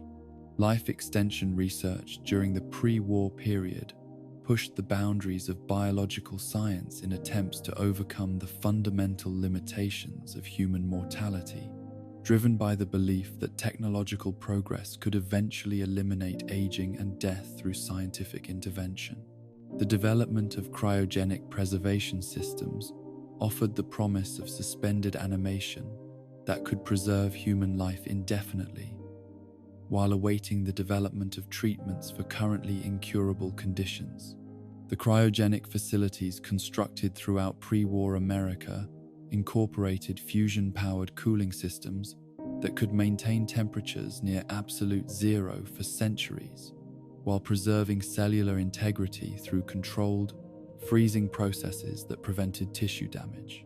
These systems required precise temperature control and specialized preservation compounds that could protect cells from the destructive effects of ice crystal formation during the freezing process. The selection criteria for cryogenic preservation reflected the experimental nature of the technology, as only volunteers who faced certain death from terminal illnesses were accepted into preservation programs. The psychological counseling required for cryogenic candidates addressed the fundamental uncertainties about future revival, while helping participants accept the possibility that preservation might not be successful. The legal framework surrounding cryogenic preservation addressed property rights, family relationships, and social responsibilities that might arise if preserved individuals were successfully revived in future generations. The revival procedures for cryogenic preservation remained theoretical during the pre-war period, as the technology for successfully thawing and resuscitating preserved individuals had not been perfected before the Great War ended all research programs. The few attempted revivals that were conducted demonstrated the technical challenges involved, while providing valuable data about cellular preservation and tissue damage that informed ongoing research efforts.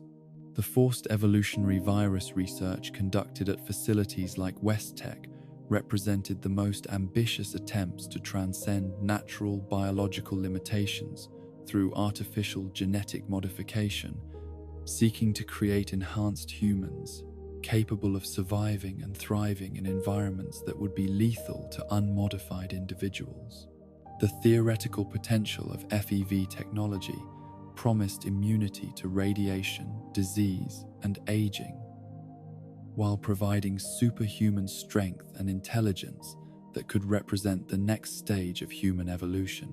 The biological mechanisms through which FEV operated remained partially mysterious even to the researchers who developed it, as the virus seemed to interact with human genetics in ways that transcended conventional understanding of cellular function and genetic expression. The transformation process varied dramatically between individuals, producing results that ranged from beneficial enhancement to grotesque mutation, depending on factors that scientists could not reliably predict or control. The ethical implications of FEV research generated intense controversy within the scientific community, as the potential benefits of human enhancement were balanced against the risks of creating permanent genetic changes that might have unforeseeable consequences for future generations. The military applications of enhanced humans were obvious to defense planners who saw super soldiers as decisive advantages in future conflicts. But the social implications of creating genetically superior individuals raised questions about equality and human rights that had no easy answers. The containment and safety protocols surrounding FEV research reflected the extreme dangers posed by uncontrolled viral release, as escaped samples could potentially transform entire populations in ways that might threaten human civilization itself. The research facilities incorporated multiple layers of biological containment, while maintaining quarantine procedures that could isolate contaminated personnel before virus exposure could spread to wider populations. Cybernetic implant technology developed during the pre-war period offered possibilities for human enhancement that complemented biological approaches while providing capabilities that purely organic improvements could not achieve. The integration of electronic systems with human nervous systems promised enhanced sensory capabilities, improved cognitive function, and direct interface with computer systems that could transform human interaction with technology. The surgical procedures required for cybernetic implantation pushed the boundaries of neurosurgery while demanding precision that exceeded human capabilities, making Autodoc systems essential tools for successful implant installation. The biocompatibility requirements for cybernetic components required advanced materials that could interface with biological tissues without causing rejection or infection, while maintaining functionality for extended periods. The psychological adaptation required for cybernetic enhancement proved as challenging as the technical aspects of implant installation, as recipients had to learn to integrate artificial sensory input and cognitive augmentation with their natural mental processes. The training programs for cybernetic enhancement recipients combined medical rehabilitation with technical education about implant capabilities and limitations. The research facilities at Big Mountain represented the pinnacle of pre-war medical research, where scientists pursued projects that pushed the boundaries of biology, physics, and ethics in equal measure. The experiments conducted at Big MT included attempts to transfer human consciousness between bodies, create artificial life forms, and develop medical treatments that bordered on the supernatural in their effects and implications. The isolated location and unlimited funding of Big Mountain enabled researchers to pursue ideas that would have been impossible at conventional institutions, creating an environment where scientific curiosity was unrestrained by practical considerations or ethical limitations. The results of this research ranged from breakthrough medical treatments to bizarre experiments that demonstrated both the potential and the dangers of uncontrolled scientific inquiry. The preservation of medical knowledge during the transition from pre-war civilization to post-apocalyptic survival became a critical challenge that determined the healthcare capabilities available to wasteland survivors. The medical databases contained in computer systems and printed manuals represented irreplaceable repositories of therapeutic knowledge that could mean the difference between life and death for future generations. The scavenging and improvised application of pre-war medical technology in post-war conditions required creativity and ingenuity that often exceeded the original design parameters of medical equipment. Autodoc systems could be jury-rigged to operate with improvised power supplies and makeshift components, while Stimpak manufacturing could be attempted using scavenged materials and basic chemistry knowledge. The medical challenges faced by post-war survivors included not only traditional injuries and diseases, but also radiation exposure, mutation, and contamination that required treatments adapted from pre-war research. The shortage of advanced medical equipment made basic procedures difficult while forcing medics to rely on primitive techniques that had been obsolete for generations before the Great War. The preservation and transmission of medical knowledge by organizations like the Followers of the Apocalypse demonstrated the importance of maintaining healthcare capabilities in post-apocalyptic societies where traditional medical infrastructure had been destroyed.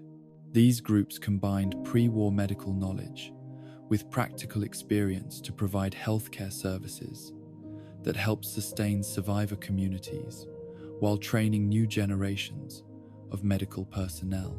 The legacy of pre-war medical technology continues to influence post-war healthcare through the advanced treatments that remain available to those with access to preserved medical equipment and supplies.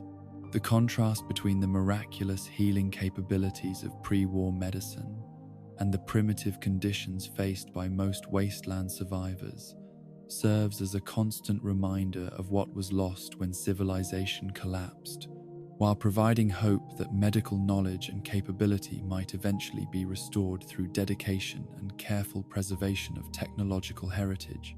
The dream of conquering death through science and technology remained partially fulfilled even in the post-apocalyptic world, as Stimpacks and other advanced treatments continued to save lives and heal injuries that would have been fatal in earlier eras. These medical marvels stand as testaments to human ingenuity and compassion, representing the best impulses of scientific research, directed toward the relief of suffering and the preservation of life in a world that has seen too much of both death and pain. The communications revolution that transformed pre-war American society began with the humble radio wave, that invisible carrier of information that could traverse vast distances at the speed of light while connecting isolated communities into networks of shared knowledge and culture. The development of advanced radio technology during the atomic age pushed the boundaries of electromagnetic communication far beyond anything achieved in our own timeline, creating systems that could maintain crystal-clear contact across continental distances while resisting the interference and jamming attempts that plagued earlier wireless communications. The vacuum tube amplification systems that formed the heart of pre-war radio technology achieved levels of power and clarity that solid-state electronics would struggle to match, as massive tube arrays could generate transmission signals strong enough to penetrate atmospheric disturbances while maintaining the warm, rich audio quality that made pre-war broadcasts so distinctive. These powerful transmitters required enormous amounts of electrical energy to operate, but the abundance of fusion power made such energy consumption trivial, while enabling broadcast capabilities that could reach every corner of the American continent. The network of radio relay stations, constructed throughout the United States during the 2060s, created a communication grid that could route messages through multiple pathways, while automatically compensating for atmospheric conditions, équipement failure, or enemy jamming attempts. These automated systems incorporated vacuum tube computers that could analyze signal conditions in real time while selecting optimal transmission routes from dozens of available alternatives. The redundancy built into this network ensured that communication could continue even if major relay stations were destroyed or disabled. The psychological impact of reliable long-distance communication on American society cannot be overstated, as radio networks enabled the creation of shared national experiences that unified communities separated by thousands of miles of territory. Families could maintain contact across vast distances, while businesses could coordinate operations on scales that had been impossible before reliable communication became available.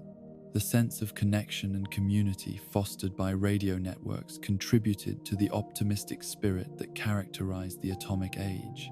The development of encrypted communication systems during the escalating tensions of the resource wars created secure channels that could protect military and government communications from enemy interception while maintaining the convenience and reliability of standard radio networks. These encryption systems incorporated mechanical cipher machines that could encode messages using keys that changed automatically at predetermined intervals, creating codes that were virtually impossible to break without access to the encoding equipment. The integration of radio communications with other technologies created new possibilities for remote control and automated systems that could operate without direct human supervision. Radio-controlled robots could perform dangerous tasks in hostile environments while maintaining constant contact with their operators, while automated defense systems could coordinate responses to threats through encrypted radio networks that enabled split-second decision-making across multiple installations.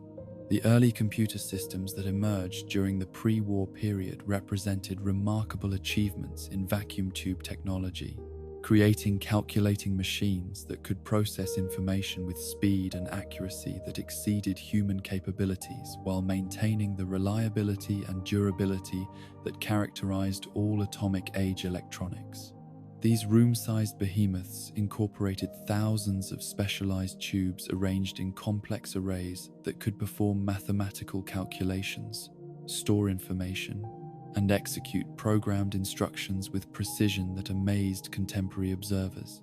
The programming languages developed for vacuum tube computers reflected the unique characteristics of these systems, as programmers had to work within the constraints of limited memory storage, while maximizing the processing capabilities of tube-based logic circuits.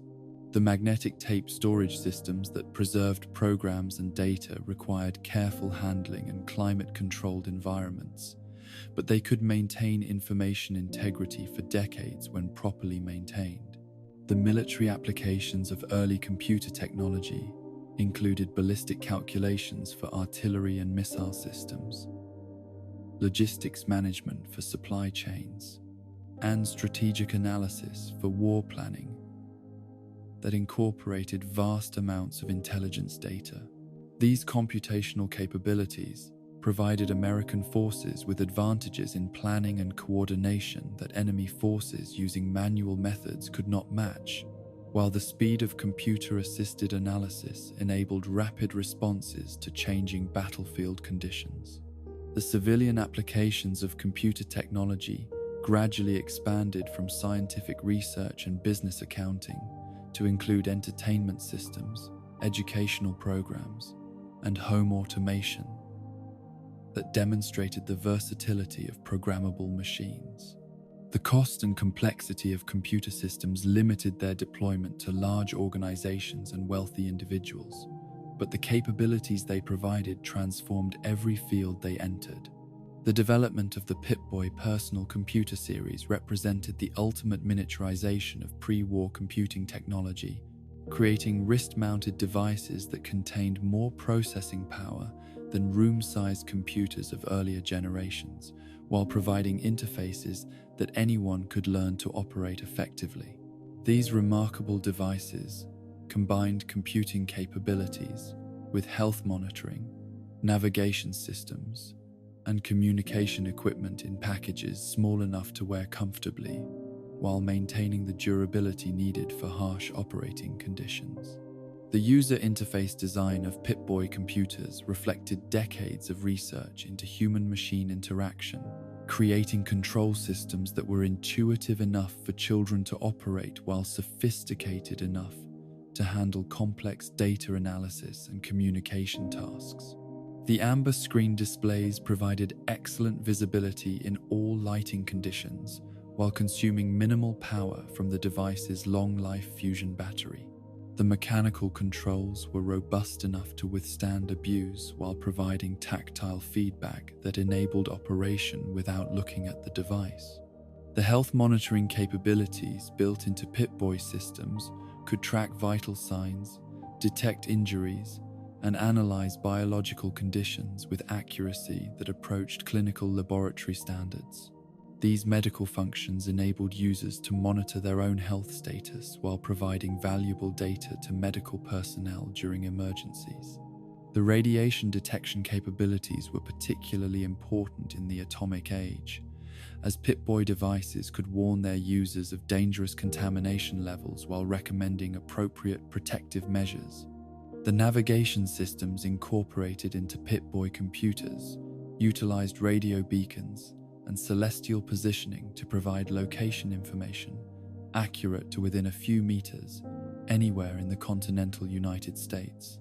These systems could store detailed maps of vast territories while providing routing information that could guide users through optimal paths between destinations. The combination of navigation and communication capabilities made Pip-Boy devices invaluable for travelers and explorers operating in remote areas. The military communication networks that connected American forces worldwide represented the most sophisticated information systems ever constructed, incorporating multiple layers of redundancy and security that could maintain contact even under the most adverse conditions. These networks utilized high-frequency radio, satellite links, and hardened landlines to create communication channels that could survive nuclear attack while providing the coordination capabilities necessary for global military operations. The encryption systems protecting military communications incorporated both mechanical and electronic elements that created codes virtually impossible to break without access to closely guarded key materials. The distribution and management of these encryption keys required elaborate security procedures that ensured the integrity of classified communications, while enabling rapid changes to encryption methods when security was compromised.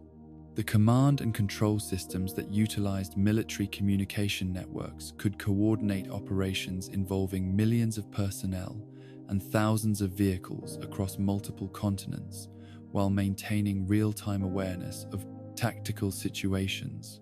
These capabilities enabled military commanders to make informed decisions based on current intelligence, while ensuring that orders could be transmitted instantly to forces anywhere in the world. The television broadcasting systems that brought entertainment and information into American homes during the pre-war period represented technological achievements that combined high-quality image transmission with audio systems that created immersive viewing experiences.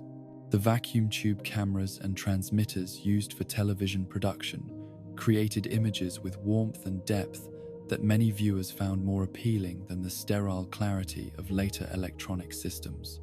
The programming content available through pre-war television networks reflected the optimistic spirit of the atomic age, with shows that celebrated scientific progress and technological achievement, while providing entertainment that reinforced social values and cultural norms.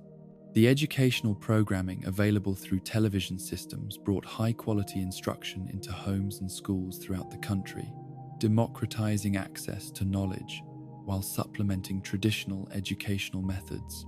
The advertising industry that developed around television broadcasting created new forms of persuasive communication that could reach massive audiences while demonstrating products and services with visual impact that print media could not match.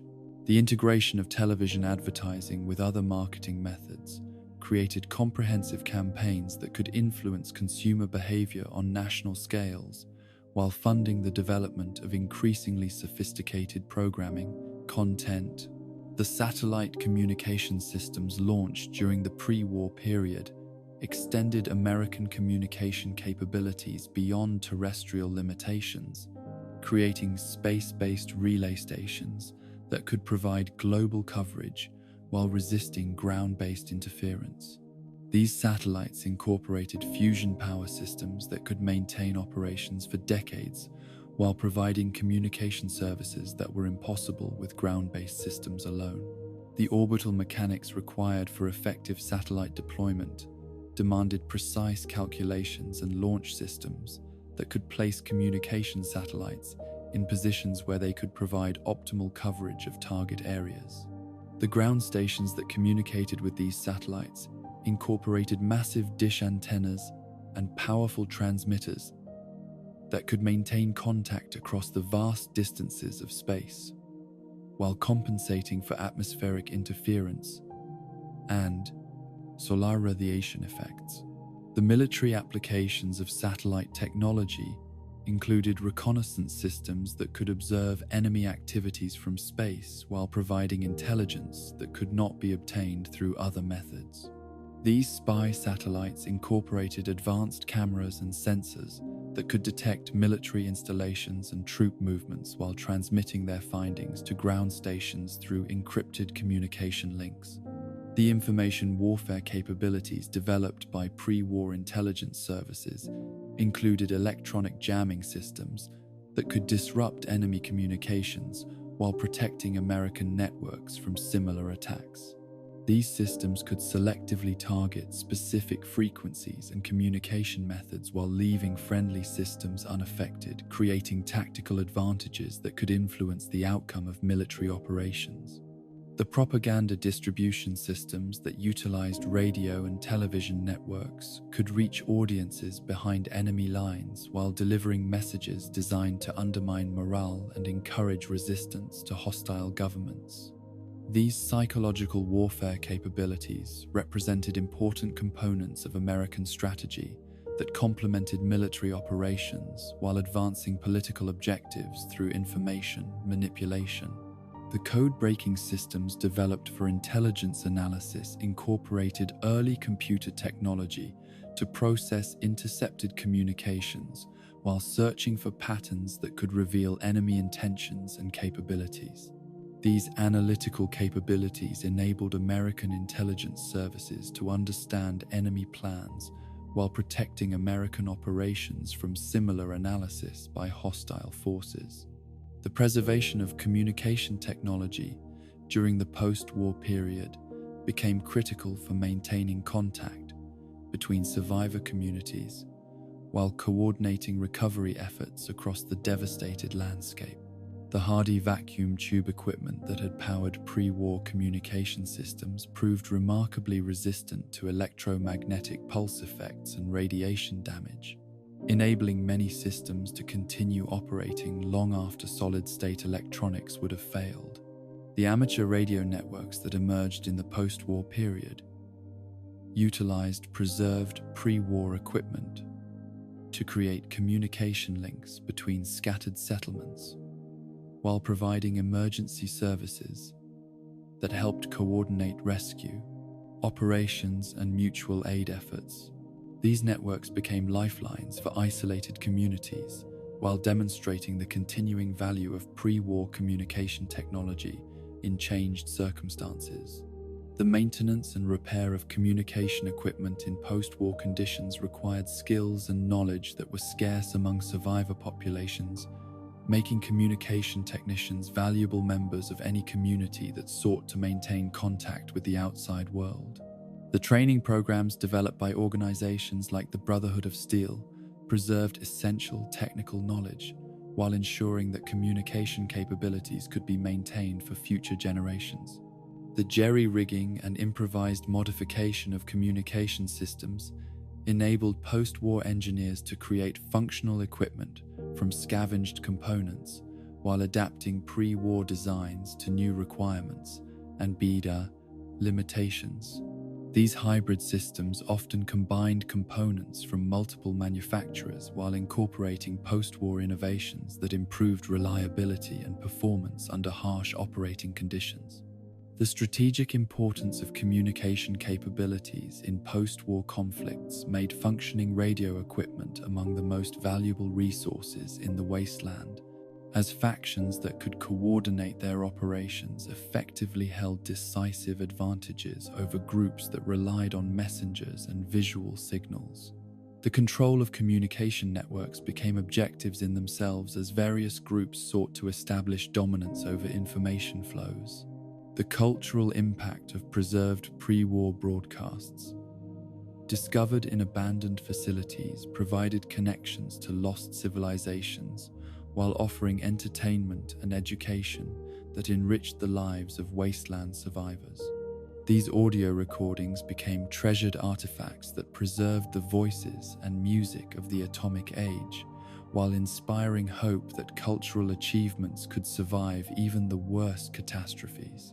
The integration of communication systems with other technologies created possibilities for remote monitoring and control that enabled post-war communities to manage resources and coordinate activities across larger territories than would otherwise be possible. These capabilities proved essential for establishing trade networks and mutual defense agreements that contributed to the gradual recovery of civilization. The legacy of pre-war communication technology continues to influence post-war society through the networks and systems that remain functional, while providing the foundation for new communication methods adapted to post-apocalyptic conditions. The principles and technologies developed during the atomic age continue to serve survivors who work to rebuild the connections that make civilized society possible, demonstrating that the human need for communication and community can overcome even the most devastating interruptions to technological progress. The revolution in transportation technology that swept through pre-war America fundamentally transformed how people and goods moved across the vast continental landscape, powered by the same fusion energy that had revolutionized every other aspect of atomic age civilization. The development of fusion-powered automobiles represented perhaps the most visible symbol of technological progress, as these gleaming vehicles promised unlimited range and performance while eliminating the petroleum dependence that had constrained previous generations of transportation systems. The Corvega automotive line emerged as the flagship of American fusion car technology, incorporating miniaturized nuclear reactors that could power vehicles for decades without refueling, while providing acceleration and top speeds that exceeded anything achieved with internal combustion engines. These remarkable automobiles represented the marriage of atomic physics with automotive engineering, creating transportation solutions that seemed almost magical in their capabilities and convenience. The engineering challenges overcome in developing fusion-powered vehicles required breakthroughs in reactor miniaturization, radiation shielding, and safety systems that could protect occupants from the enormous energies contained within their car's power plant. The fusion cores that powered these vehicles generated temperatures approaching those found in stellar interiors, requiring containment systems that could maintain perfect stability while withstanding the vibrations and impacts associated with normal automotive use. The electromagnetic drive systems that replaced traditional mechanical transmissions in fusion vehicles provided smooth, silent power delivery that could accelerate massive luxury cars with the responsiveness of racing machines while maintaining efficiency that made energy consumption almost irrelevant. These systems incorporated magnetic levitation components that eliminated friction losses while providing traction control that could adapt to any road surface or weather condition automatically. The safety systems built into fusion vehicles addressed both conventional automotive hazards and the unique risks associated with carrying nuclear reactors in civilian transportation. The containment vessels that housed fusion cores could withstand direct artillery hits while maintaining reactor integrity, while automated safety systems could shut down fusion reactions instantly if collision sensors detected impacts that might compromise reactor housing. Emergency procedures for fusion vehicle accidents required specialized training for first responders who might encounter damaged reactors. The luxury features available in high-end fusion vehicles reflected the abundance of electrical power that fusion technology provided, as manufacturers could incorporate climate control, entertainment systems, and comfort features that would have been prohibitively expensive to operate with conventional power sources. The Chrysalis Highwayman represented the pinnacle of fusion luxury, incorporating amenities that rivaled those found in premium hotels, while maintaining the reliability and performance that made fusion vehicles practical for daily transportation. The economic impact of fusion-powered transportation eliminated entire industries related to petroleum production and distribution, while creating new sectors focused on fusion technology, manufacturing, and maintenance. The transition from gasoline stations to fusion core exchange facilities required massive infrastructure investments, but the convenience and performance advantages of fusion vehicles drove rapid adoption throughout American society. The environmental benefits of fusion transportation included elimination of exhaust emissions and reduction of noise pollution, as fusion vehicles produced no combustion byproducts while operating with silence that made city streets more pleasant and peaceful. The manufacturing processes for fusion vehicles did require exotic materials and specialized facilities, but the operational impact on air quality and urban environments was overwhelmingly positive compared to petroleum-powered alternatives. The development of aircraft technology during the pre-war period pushed the boundaries of aeronautical engineering while incorporating fusion power systems that enabled capabilities impossible with conventional propulsion methods. The vertibird aircraft series represented the ultimate evolution of vertical takeoff and landing technology, combining the hovering capabilities of helicopters with the speed and range of fixed-wing aircraft through fusion-powered rotor systems that could generate enormous lift while maintaining fuel economy that exceeded any petroleum-powered aircraft.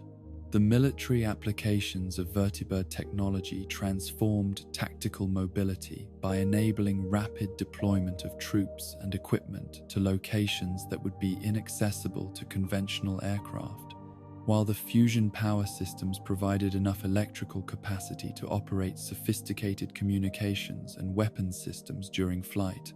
The ability to hover indefinitely while maintaining full operational capability made vertibirds ideal platforms for reconnaissance, close air support, and command and control operations.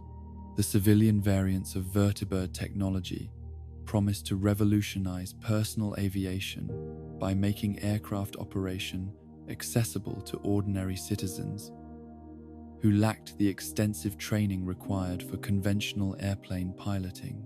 The automated flight control systems could manage takeoff, navigation, and landing procedures, while passengers enjoyed the comfort and convenience of flying cars that had long been staples of science fiction imagination. The manufacturing challenges associated with vertibird production required precision engineering that exceeded automotive standards while incorporating aerospace-grade materials and components.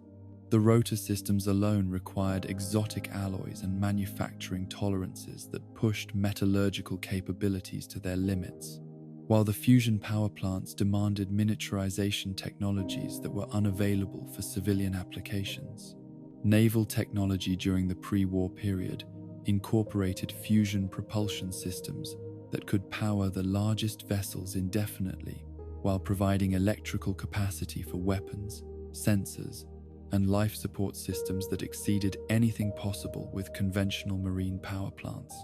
The elimination of fuel storage requirements freed enormous amounts of internal space for additional equipment and supplies, while the reliability of fusion systems reduced maintenance requirements and extended operational deployment capabilities.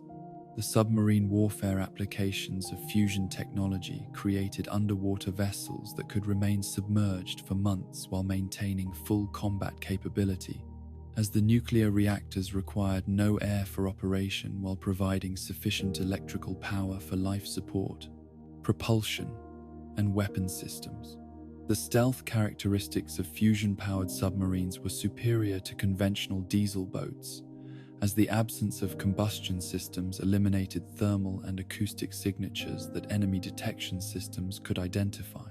The surface combatant vessels that incorporated fusion technology could maintain maximum speed indefinitely while powering directed energy weapons that required enormous amounts of electrical energy to operate effectively.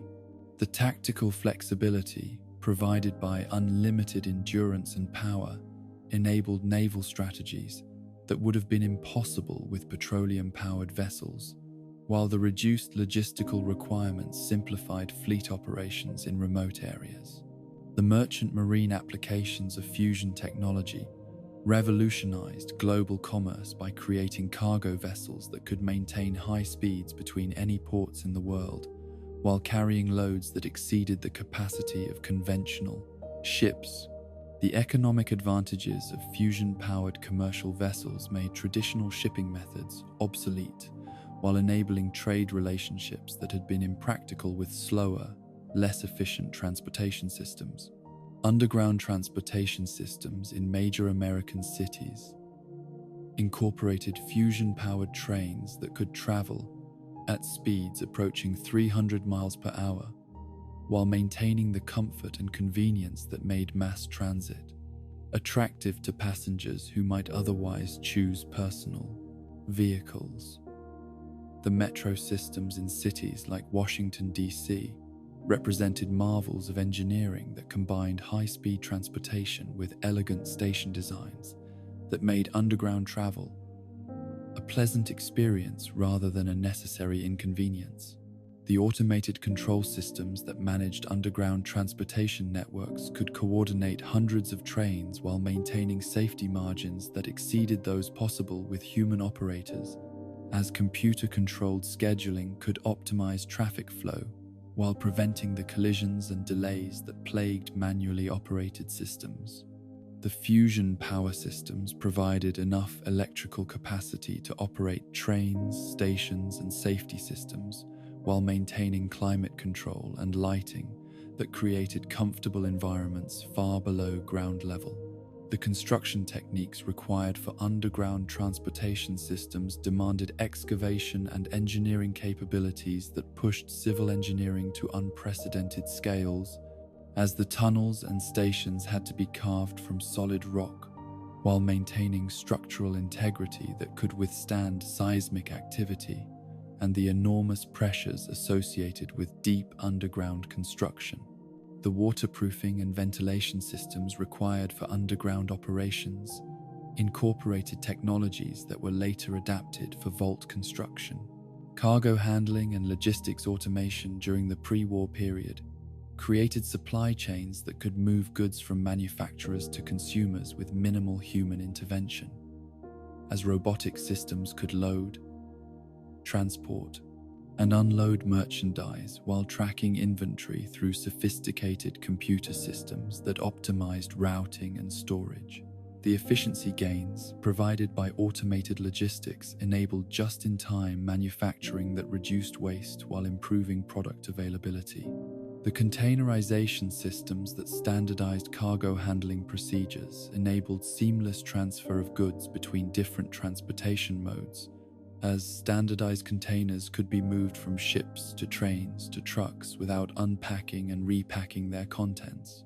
The automation systems that handled these containers could process thousands of units per hour while maintaining accuracy that exceeded human capabilities, reducing shipping costs while improving delivery reliability.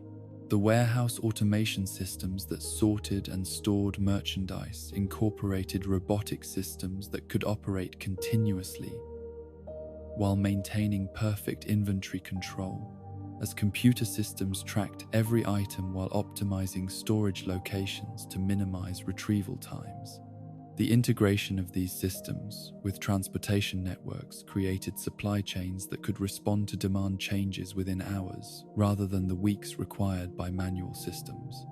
The fuel crisis that never materialized in the Fallout timeline demonstrated how fusion technology had eliminated the resource constraints that might have limited transportation development, as the abundance of atomic energy made power consumption irrelevant for most applications, while enabling transportation systems that would have been prohibitively expensive with conventional energy sources.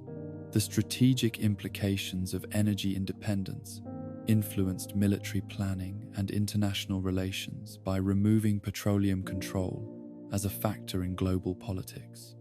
The social implications of unlimited energy for transportation included the development of sprawling suburban communities that depended on personal vehicles for access to employment and services, as the cost and convenience of fusion-powered automobiles made commuting distances that would have been impractical with petroleum vehicles easily manageable. The cultural attachment to personal transportation became deeply embedded in American society as fusion vehicles provided freedom and mobility that defined the atomic age lifestyle. The maintenance requirements for fusion-powered transportation systems created new categories of technical specialization that combined traditional mechanical skills with atomic physics knowledge, as technicians had to understand both conventional automotive systems and the nuclear reactors that powered them. The training programs for fusion vehicle mechanics required extensive education in radiation safety and nuclear engineering that exceeded the preparation needed for conventional automotive repair. The post-war survival of transportation technology depended on the durability of fusion systems and the availability of replacement parts and technical knowledge among survivor populations. Many fusion vehicles continued operating for decades after the Great War, their robust construction and reliable power systems enabling them to function long after their original owners had perished. However, the complexity of fusion technology made repairs difficult for survivors who lacked appropriate training and equipment. The scavenging of transportation technology in the post-war period provided valuable resources for survivor communities, while demonstrating both the durability and the fragility of pre-war engineering. Fusion cores from abandoned vehicles became precious power sources for settlements and equipment, while mechanical components could be salvaged for other applications. The most valuable finds were intact vehicles that could still function with minimal maintenance or fuel replacement. The jury rigging and improvised repair of transportation systems enabled post-war engineers to create functional vehicles from combinations of scavenged parts, often producing hybrid machines that combined components from multiple manufacturers while incorporating post-war innovations that improved reliability under harsh operating conditions. These modified vehicles often exhibited capabilities that differed significantly from their original specifications, while demonstrating the ingenuity of wasteland mechanics. The return to animal-powered transportation in many post-war communities reflected both the scarcity of functional vehicles and the abundance of Brahmin and other pack animals that could provide reliable transportation without requiring technical maintenance or fusion fuel. The Brahmin carts that became common sights in post-war settlements represented practical solutions to transportation needs while connecting survivor communities to pre-industrial transportation methods that had served humanity for millennia. The strategic importance of transportation capability in post-war conflicts made functional vehicles among the most valuable military assets in the wasteland, as factions with reliable transportation could project power across larger territories while maintaining supply lines that enabled sustained operations. The Brotherhood of Steel's acquisition and maintenance of vertibird aircraft provided them with tactical advantages that influenced their ability to accomplish their technological preservation mission. The cultural significance of transportation technology in post-war society created legends and myths around pre-war vehicles, while inspiring attempts to recreate the mobility and freedom that fusion-powered transportation had provided. The sight of functional pre-war vehicles became symbols of technological achievement and connections to lost civilization, while their operation required skills and knowledge that marked their users as inheritors of atomic-age engineering expertise. The legacy of pre-war transportation technology continues to influence post-war society through the vehicles and infrastructure that remain functional while providing examples of what comprehensive transportation systems could accomplish when supported by adequate energy resources and manufacturing capabilities. The principles and technologies developed during the atomic age continue to inspire post-war engineers who work to rebuild transportation networks that could reconnect scattered survivor communities while enabling the economic development necessary for civilization's recovery. The dream of unlimited mobility powered by clean atomic energy became reality through the application of fusion technology to transportation challenges creating systems that exceeded the wildest expectations of earlier generations while demonstrating humanity's capacity to transcend natural limitations through technological innovation. These transportation marvels stand as monuments to human creativity and engineering excellence, providing examples of what becomes possible when abundant energy is combined with visionary design and meticulous execution to serve the fundamental human need for movement and connection across the vast distances that separate communities and individuals. The architectural and infrastructure technologies that formed the backbone of pre-war American civilization represented humanity's most ambitious attempts to reshape the physical environment on a continental scale, creating systems that could support hundreds of millions of people while maintaining standards of comfort and convenience that exceeded anything previously achieved in human history. The marriage of fusion power with advanced construction techniques enabled engineering projects of unprecedented scope and sophistication, transforming the American landscape with structures and systems that seemed to defy the traditional limitations of physics and economics. The VaultTech construction program that created underground shelters throughout the United States represented perhaps the most remarkable feat of engineering in human history, requiring excavation and construction techniques that could create livable spaces hundreds of feet below ground, while maintaining structural integrity for centuries. These massive underground complexes incorporated life support systems, power generation, water treatment, and living accommodations that could sustain entire communities through extended periods of isolation from the surface world. The excavation technologies developed for vault construction utilized fusion-powered machinery that could bore through solid rock with precision that approached surgical accuracy, creating caverns and tunnels with smooth walls and exact dimensions that provided optimal structural characteristics while minimizing material waste. The robotic excavation systems could operate continuously in environments that would be lethal to human workers, cutting through geological formations while maintaining the complex three-dimensional layouts required for functional underground communities. The structural engineering that enabled vault construction required innovations in materials, science, and architectural design that pushed the boundaries of what was considered possible in underground construction. The reinforced concrete and steel frameworks that supported vault ceilings and walls incorporated exotic additives and reinforcement techniques that provided strength characteristics exceeding those of surface buildings while maintaining flexibility that could accommodate seismic activity and ground settling without structural failure.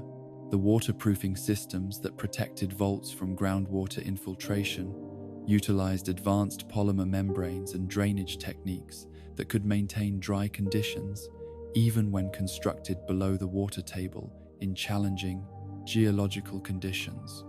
These systems incorporated multiple layers of protection with redundant drainage systems that could handle unexpected water intrusion while maintaining the climate control necessary for long-term habitation. The ventilation systems that provided breathable air for vault inhabitants required mechanical engineering that could move enormous volumes of air through complex ductwork while filtering out contaminants and maintaining appropriate temperature and humidity levels throughout the facility. The fusion-powered air handlers could operate for decades without maintenance while providing air circulation that exceeded surface building standards, creating underground environments that were more comfortable than many above-ground facilities. The advanced materials that made large-scale construction projects feasible during the pre-war period included steel alloys with strength and durability characteristics that enabled the creation of structures that would have been impossible with conventional materials. The metallurgical advances that produced these super steels incorporated exotic elements and manufacturing processes that required fusion-powered furnaces operating at temperatures that exceeded those found in stellar cores. The concrete formulations used in pre-war construction incorporated additives that provided self-healing characteristics, radiation resistance, and compressive strengths that enabled the construction of massive structures without the extensive reinforcement that would have been required with conventional concrete. These advanced concrete mixes could cure underwater, maintain structural integrity at extreme temperatures, and resist chemical attack from environmental contaminants that would destroy ordinary construction materials. The composite materials that found application in specialized construction projects combined organic and inorganic components to create building materials with characteristics that no single material could provide. These advanced composites could be stronger than steel while remaining lighter than aluminum, providing thermal insulation while conducting electricity, or maintaining transparency while providing ballistic protection that exceeded conventional armor materials. Automated construction systems during the pre-war period incorporated robotic machinery that could perform building tasks with precision and consistency that exceeded human capabilities while operating continuously without the brakes, and shift changes that limited human construction. Crews. These systems could lay foundations, erect structural frameworks, and install building systems while maintaining quality control that eliminated the variations and defects associated with manual construction methods. The prefabrication techniques that enabled rapid construction of standardized building components created manufacturing systems that could produce entire building sections in controlled factory environments before transporting them to construction sites for assembly. This approach provided quality control advantages while reducing construction time and labor costs, enabling the rapid expansion of housing and commercial facilities that characterized the atomic age building boom. The modular construction methods that found widespread application during the pre-war period allowed buildings to be expanded or reconfigured by adding or removing standardized components, providing flexibility that could accommodate changing needs without requiring complete reconstruction. These systems incorporated standardized connections and interfaces that enabled different manufacturers' components to be combined while maintaining structural integrity and system compatibility. Water purification and distribution systems during the pre-war period achieved levels of quality and reliability that exceeded natural water sources while providing treatment capabilities that could handle any conceivable contaminant, including radioactive materials and biological agents. The fusion-powered treatment plants could process millions of gallons per day while removing impurities to levels that made treated water purer than most natural sources had been before industrial contamination. The molecular filtration systems that provided the highest levels of water purification utilized membrane technologies that could separate contaminants at the atomic level, while maintaining flow rates that met the demands of major metropolitan areas. These systems incorporated multiple stages of treatment that could remove everything from dissolved metals to complex organic molecules, while adding beneficial minerals that improved both taste and nutritional value. The distribution networks that delivered treated water to consumers throughout urban areas incorporated monitoring systems that could detect contamination or system failures, while automatically routing supply through alternative pathways to maintain service continuity.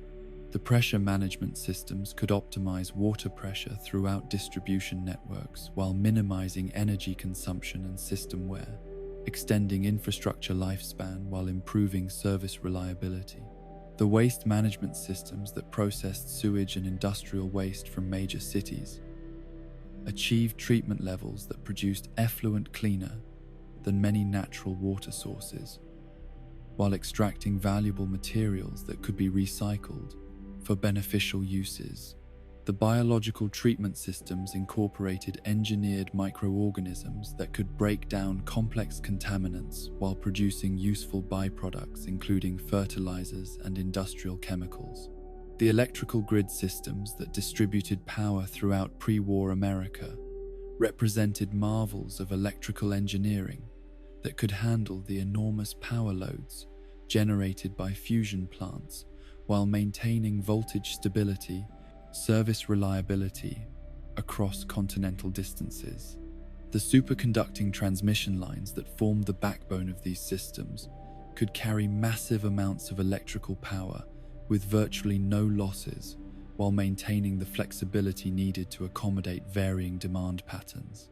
The automated switching systems that managed electrical distribution could instantly reroute power around failed components while maintaining service to critical facilities during emergency conditions. These systems incorporated artificial intelligence that could predict equipment failures while optimizing power flow to minimize transmission losses and maximize system efficiency, creating electrical grids that were more reliable and efficient than anything achieved with manual control methods. The underground utility systems that provided power, communication, water, and waste services to urban areas incorporated tunnel networks that could accommodate maintenance and expansion without disrupting surface activities. These utility tunnels incorporated environmental control systems that protected sensitive equipment while providing access for human maintenance crews, creating underground infrastructure that was both functional and maintainable. The smart building systems that managed environmental controls, security, and maintenance in pre-war structures incorporated early artificial intelligence that could learn occupant preferences while optimizing energy consumption and system performance. These systems could predict maintenance needs while adjusting environmental conditions to maintain comfort while minimizing operational costs, creating buildings that seem to anticipate and respond to occupant needs. Environmental control systems in pre-war buildings provided climate management that could maintain perfect temperature and humidity conditions regardless of external weather, while filtering air to remove contaminants, including radioactive particles and biological agents. The fusion-powered HVAC systems could operate indefinitely while providing air quality that exceeded outdoor conditions even in pristine natural environments. The building automation systems that controlled lighting, security, and access management incorporated sensors and control systems that could respond to occupant behavior while maintaining security protocols that protected sensitive areas from unauthorized access. These systems could provide personalized environmental conditions for individual occupants while maintaining overall building efficiency and security. The maintenance systems built into pre-war infrastructure incorporated self-diagnostic capabilities that could identify problems before they caused system failures, while scheduling preventive maintenance that maximized equipment, lifespan, and performance. The robotic maintenance systems could perform routine tasks without human intervention, while alerting maintenance staff to problems that required human attention or specialized expertise. The construction quality control systems that ensured building integrity incorporated non-destructive testing methods that could verify structural soundness and system performance without damaging completed construction. These systems could detect internal defects and potential failure points while providing documentation that ensured compliance with building codes and safety standards. Post-war infrastructure decay presented challenges that demonstrated both the durability and the fragility of pre-war construction, as some systems continued operating for decades after the Great War, while others failed rapidly when deprived of maintenance and power. The concrete and steel structures that formed building frameworks often retained structural integrity even when surface finishes deteriorated, providing shelter and protection for post-war survivors who could adapt damaged buildings for continued use. The utility systems that survived the post-war period provided essential services to survivor communities when they could be restored to operation, though the complexity of pre-war systems made repairs difficult for survivors who lacked appropriate technical knowledge and replacement parts. Water treatment plants could be reactivated to provide clean water, while electrical systems could be jury-rigged to provide power for essential services. The scavenging of construction materials from abandoned buildings provided resources for post-war construction projects, while demonstrating the quality and durability of pre-war materials. Steel beams and reinforcement bars could be salvaged for new construction, while advanced concrete often remained structurally sound even after decades of abandonment, providing foundations and walls that could support new structures. The jury-rigged solutions that post-war engineers developed to restore infrastructure functionality combined salvaged components with improvised repairs that demonstrated remarkable ingenuity and resourcefulness. Water systems could be restored using mixed components from multiple manufacturers, while electrical systems could be rewired using whatever materials were available, creating hybrid systems that provided essential services despite their non-standard construction. The gradual restoration of infrastructure by survivor communities required coordinated efforts that combined technical knowledge with available resources while prioritizing systems that provided the greatest benefit for community survival and development.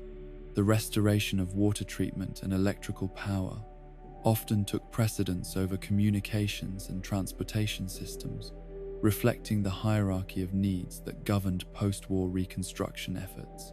The preservation of construction knowledge by organizations like the Brotherhood of Steel ensured that the principles and techniques of pre-war engineering could be maintained for future generations who might have the resources and capability to undertake major construction projects. The technical manuals and engineering drawings that survived in protected facilities provided blueprints for reconstruction that could guide future building efforts. The adaptation of pre-war construction techniques to post-war conditions required modifications that reflected changed resource availability and manufacturing capabilities, while maintaining the safety and functionality that made these techniques valuable. Simplified construction methods could be developed from pre-war principles while using materials and tools that were available to post-war communities. The legacy of pre-war architectural and infrastructure technology continues to influence post-war construction through the examples and principles that demonstrate what comprehensive infrastructure systems could accomplish when supported by adequate resources and technical knowledge.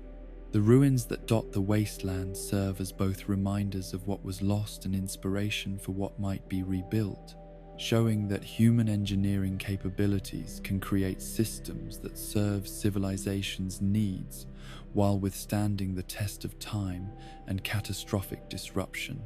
The dream of reshaping the physical world to serve human needs became reality through the application of fusion power and advanced materials to construction challenges that had limited previous generations, creating infrastructure systems that supported unprecedented levels of civilization while demonstrating humanity's capacity to build for permanence and functionality. These architectural achievements stand as monuments to human ambition and technical skill, providing examples of what becomes possible when abundant energy is combined with advanced materials and comprehensive planning to create built environments that enhance rather than constrain human potential and social development. The experimental and prototype technologies that emerged from the cutting-edge research facilities of pre-war America represented humanity's boldest attempts to transcend the fundamental limitations of physics and reality itself, pushing the boundaries of scientific knowledge into realms that bordered on the fantastical, while demonstrating the incredible potential that unlimited fusion power and unrestricted research budgets could unlock. These projects, conducted in secret laboratories and classified installations throughout the American West, challenged conventional understanding of space, time, matter, and energy in ways that would have seemed impossible to earlier generations of scientists.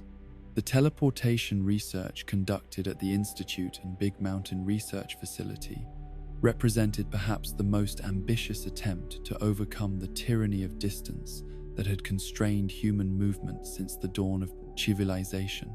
The theoretical foundations for matter transmission had existed in quantum physics textbooks for decades, but the practical implementation required technological capabilities that only became available with the development of fusion-powered computing systems and exotic matter manipulation techniques that pushed materials science beyond previously recognized limits. The molecular relay system developed by the Institute demonstrated the fundamental principle that complex objects could be disassembled at the quantum level, transmitted as information across arbitrary distances, and reassembled with perfect fidelity at their destination. The process required computational power that exceeded the capacity of entire pre-war cities, as the quantum state of every atom in the transported object had to be recorded, transmitted, and reconstructed with precision that approached theoretical limits of measurement accuracy.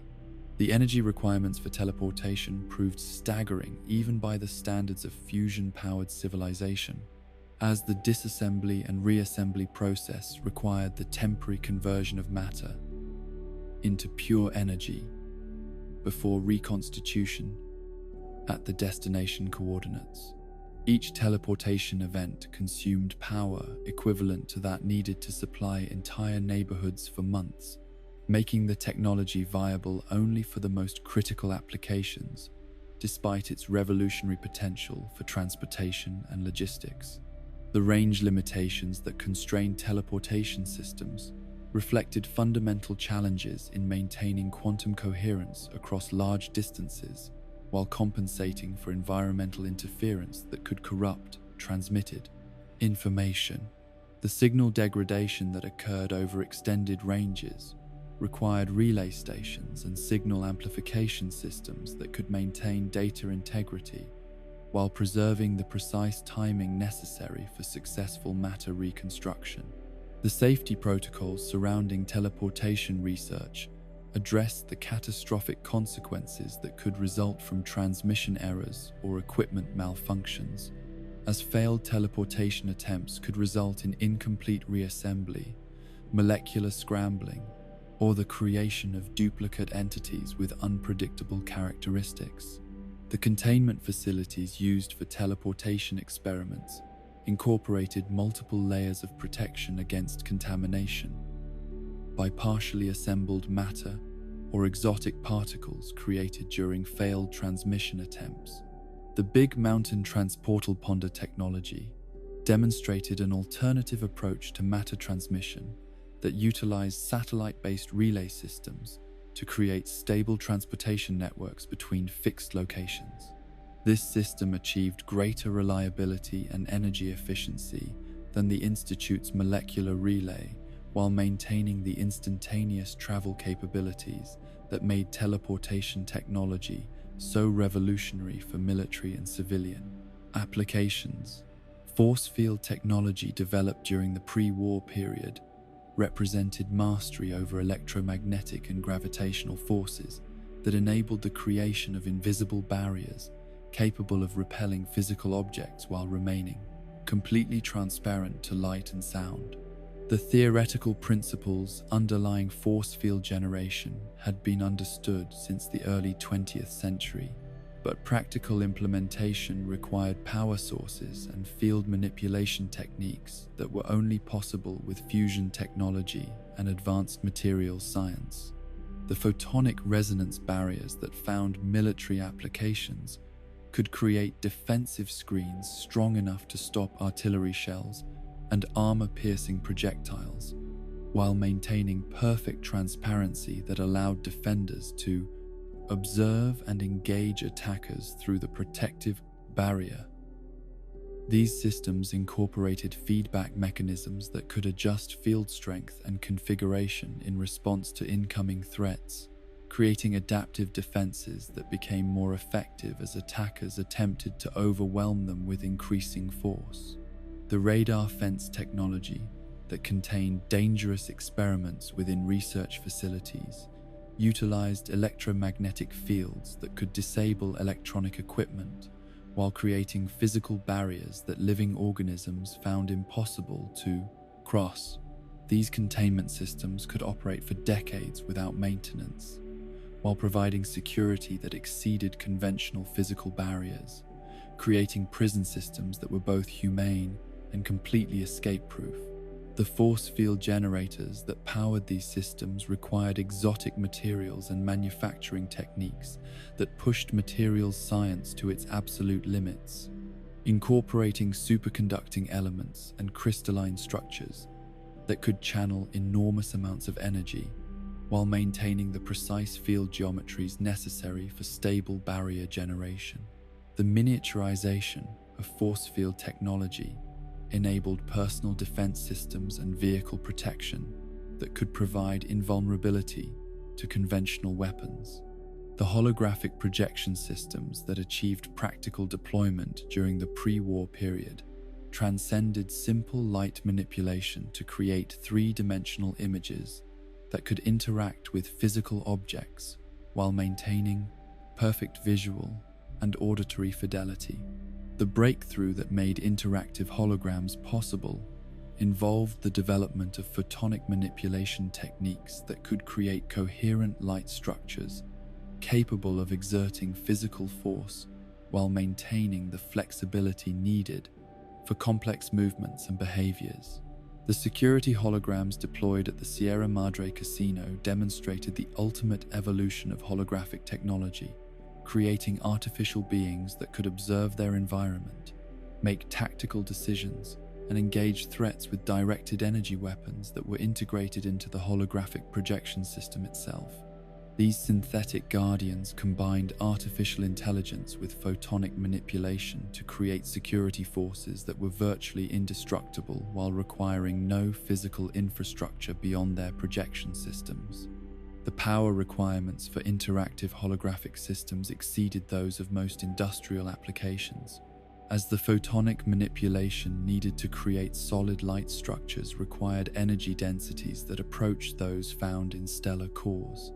The fusion reactors that powered holographic installations had to maintain perfect stability while providing precisely controlled energy output that could be modulated in real time to create complex holographic behaviors. The matter replication technology that found its ultimate expression in the Sierra Madre vending machines represented humanity's achievement of the alchemist's dream, creating systems that could transform simple materials into any desired object through atomic-level manipulation and energy conversion. The theoretical foundations for matter replication had existed since the discovery of atomic structure, but practical implementation required understanding of quantum mechanics and energy-matter conversion that exceeded the knowledge available to earlier generations of scientists. The vending machines that utilized matter replication technology could create complex objects, including food, weapons, and electronic devices, using nothing but raw materials and electrical energy, transforming simple metal discs into elaborate mechanisms through processes that seemed to violate conservation laws, while actually demonstrating the most advanced applications of physics and chemistry ever achieved. The programming that controlled these machines incorporated complete molecular blueprints for thousands of different objects while maintaining the precision needed for atomic-level construction. The energy conversion efficiency achieved by matter replication systems approached theoretical limits, as the process required the temporary conversion of input materials into pure energy before reconstitution in desired molecular configurations. The fusion-powered systems that enabled matter replication consumed enormous amounts of electricity while requiring containment systems that could handle the extreme temperatures and pressures generated during atomic reconstruction processes.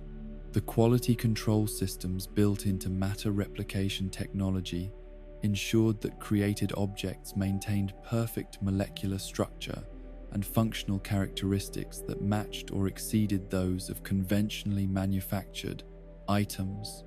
The analytical systems that verified replication accuracy could detect flaws at the atomic level while making real-time corrections to the construction process, creating products with consistency and precision that exceeded human manufacturing capabilities. Time manipulation experiments conducted at classified research facilities pushed the boundaries of temporal physics while attempting to create practical applications for time dilation and causality manipulation that could provide strategic advantages in military and scientific applications. The theoretical framework for temporal manipulation existed in relativistic physics, but practical implementation required energy sources and field manipulation techniques that challenged fundamental understanding of space-time relationships. The temporal stasis fields that achieved limited success in laboratory conditions could slow or accelerate the passage of time within confined areas while maintaining normal temporal flow in surrounding regions, creating bubbles of altered time that could preserve biological specimens indefinitely or accelerate manufacturing processes beyond normal physical limits. The energy requirements for temporal manipulation exceeded those of any other experimental technology, requiring dedicated fusion plants that operated at maximum capacity to maintain even small stasis fields for brief periods. The causality protection systems that prevented temporal paradoxes incorporated monitoring equipment that could detect temporal anomalies while implementing corrective measures that maintained consistent timelines despite experimental interference with normal temporal flow. These systems represented some of the most sophisticated artificial intelligence ever created, as they required predictive capabilities that could anticipate the consequences of temporal manipulation across multiple possible futures. Dimensional research programs attempted to access parallel universes and alternate realities that might contain resources or knowledge unavailable in the primary timeline, utilizing theoretical physics that suggested the existence of infinite alternate versions of reality separated by quantum barriers that might be penetrable with sufficient energy and proper techniques. The experimental apparatus required for dimensional research incorporated particle accelerators and exotic matter generators that pushed the boundaries of what was possible with fusion-powered technology. The portal generation systems that achieved brief success in creating doorways to alternate dimensions demonstrated that parallel realities did exist and could be accessed through technological means, though the energy requirements and instability of dimensional barriers made practical applications extremely dangerous and difficult to control. The few successful dimensional portals that were created before the Great War provided glimpses of alternate histories and technological developments that differed dramatically from those achieved in the primary timeline. Weather control experiments conducted at government research facilities attempted to create practical systems for managing atmospheric conditions on regional scales, utilizing ionospheric manipulation and atmospheric heating techniques that could influence precipitation patterns, storm development, and temperature distributions across vast territories. The military applications of weather control technology promised strategic advantages that could determine the outcome of major conflicts through environmental manipulation rather than direct combat. The atmospheric manipulation systems that achieved limited success in laboratory conditions could create localized weather patterns while demonstrating the feasibility of larger-scale climate control systems that might eventually provide precise environmental management for entire continents. The energy requirements for effective weather control exceeded the output of most fusion plants, requiring coordination between multiple power stations to achieve meaningful atmospheric effects. Terraforming technology represented humanity's ultimate ambition to reshape entire planetary environments according to human needs and preferences, incorporating lessons learned from weather control research, while adding biological manipulation and geological engineering capabilities that could transform hostile environments into habitable worlds. The Garden of Eden creation kit exemplified terraforming principles on a smaller scale, demonstrating that environmental restoration was possible through the application of advanced technology and comprehensive planning.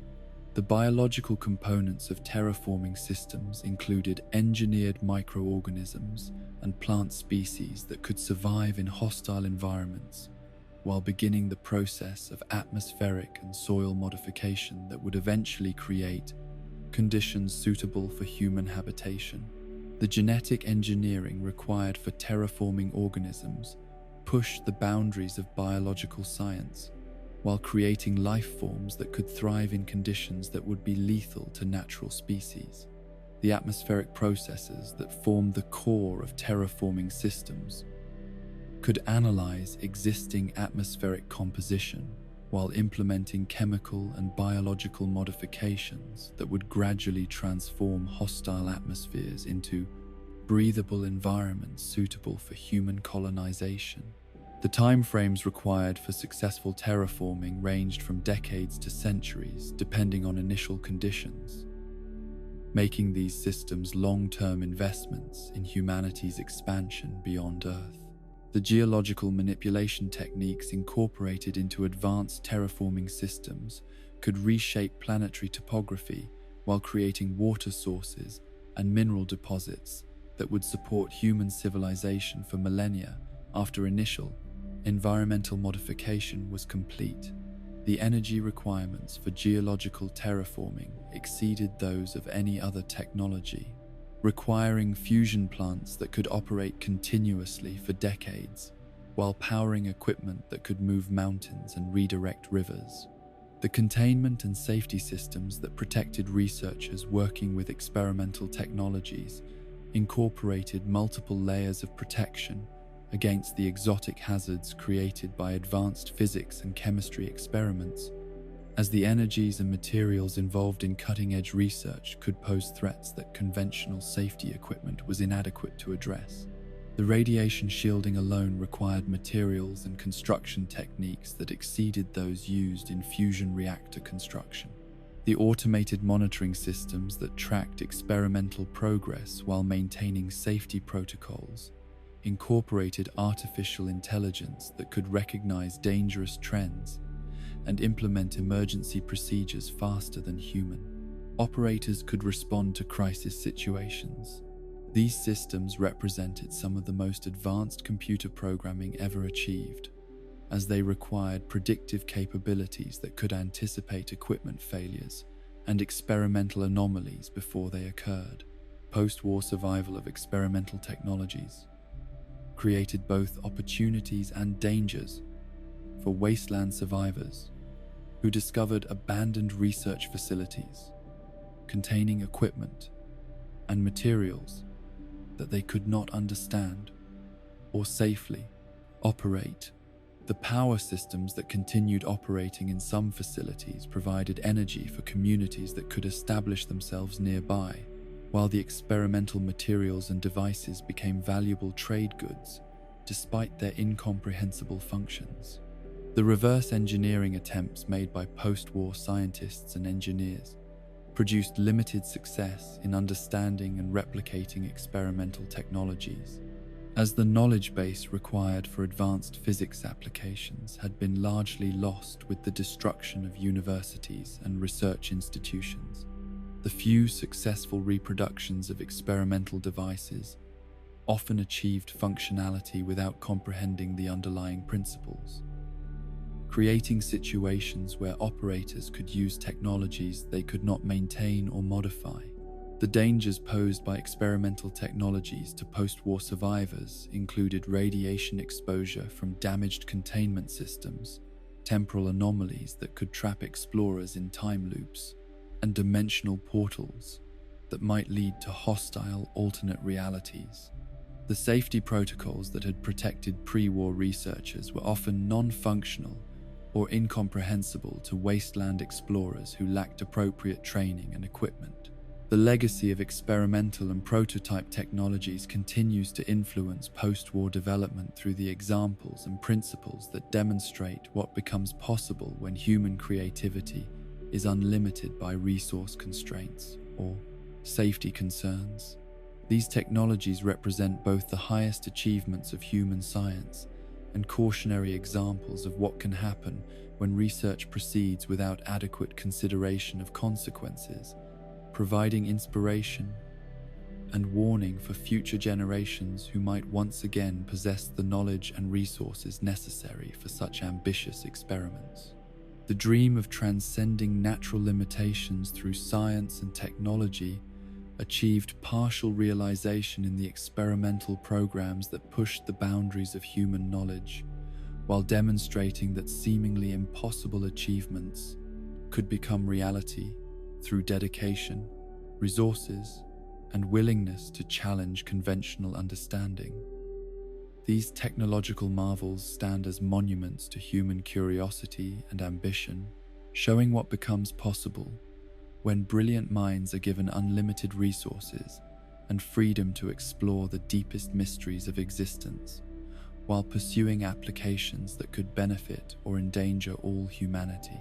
The military and defense systems that protected pre-war America represented humanity's most sophisticated attempts to create perfect security through technological superiority, incorporating weapons and defensive measures that pushed the boundaries of physics while demonstrating both the incredible potential and the ultimate futility of seeking absolute protection through military might. These systems, developed during the escalating tensions of the resource wars, consumed vast portions of the national budget while creating capabilities that exceeded anything previously imagined in warfare, yet ultimately proved inadequate to prevent the civilization they were designed to protect from destroying itself in nuclear fire.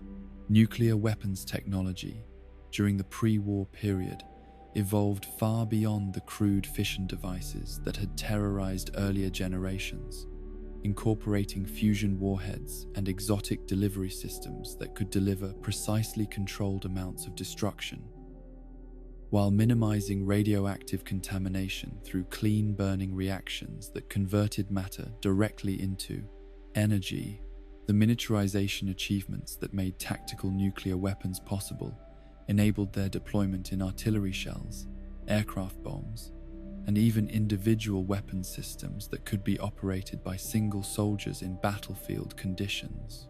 The hydrogen fusion warheads that formed the backbone of American strategic nuclear forces achieved explosive yields that measured in hundreds of megatons, while maintaining clean burning characteristics that produced minimal long-term radioactive contamination compared to the dirty fission bombs of earlier eras.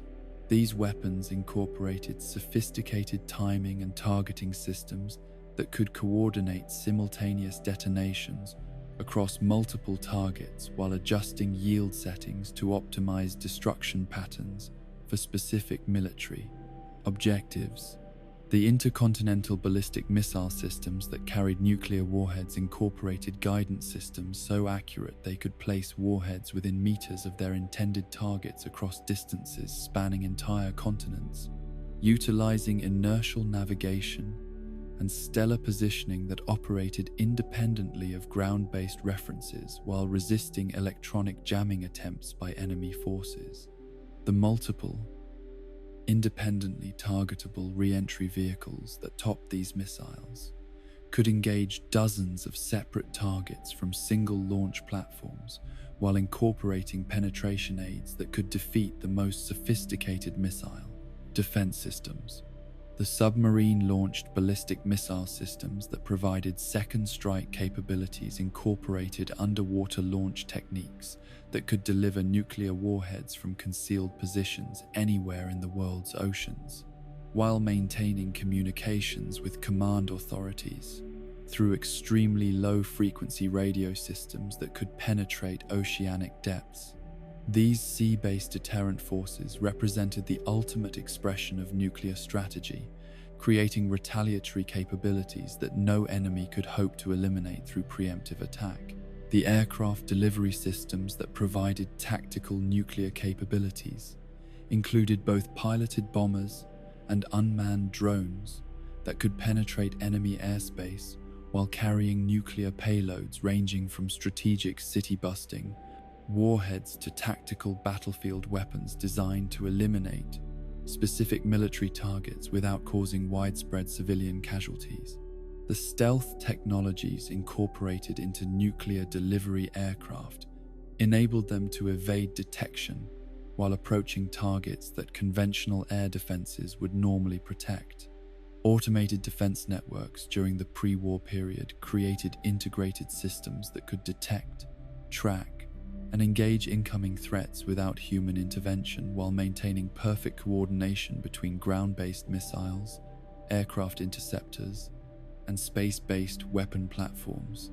These systems incorporated artificial intelligence that could make targeting decisions faster than human operators, while analyzing threat patterns that might indicate coordinated attacks requiring immediate response. The radar networks that provided early warning capabilities for automated defense systems could detect incoming missiles and aircraft at ranges exceeding 1,000 miles while tracking multiple targets simultaneously with accuracy sufficient for precise interception calculations. The over-the-horizon radar installations incorporated fusion-powered transmitters that could penetrate atmospheric disturbances while maintaining detection capabilities that exceeded those of conventional ground-based systems.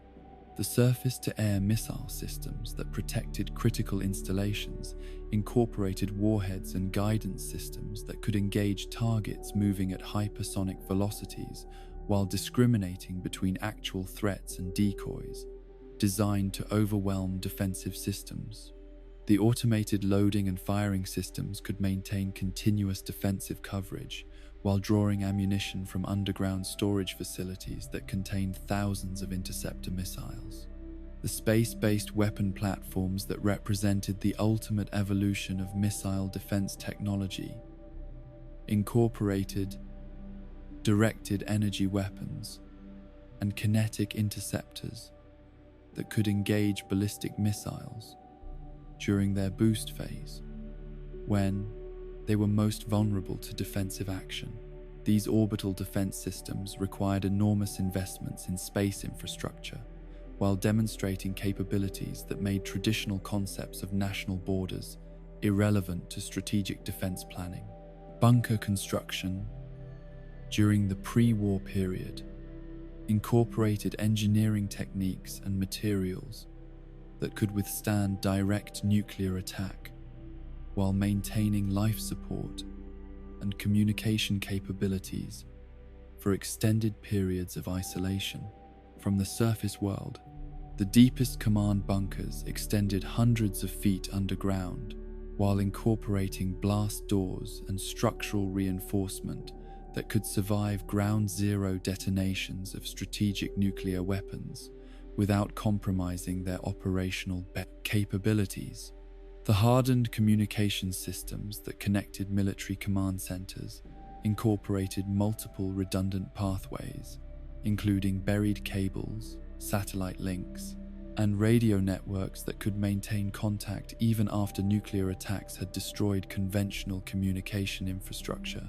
The electromagnetic pulse shielding that protected these systems from nuclear-generated interference required specialized construction techniques and exotic materials that could channel electrical surges away from sensitive equipment. The air filtration systems that protected bunker occupants from radioactive fallout incorporated multiple stages of filtering and decontamination that could remove biological, chemical, and radiological contaminants, while maintaining breathable atmosphere for months or years without external air sources.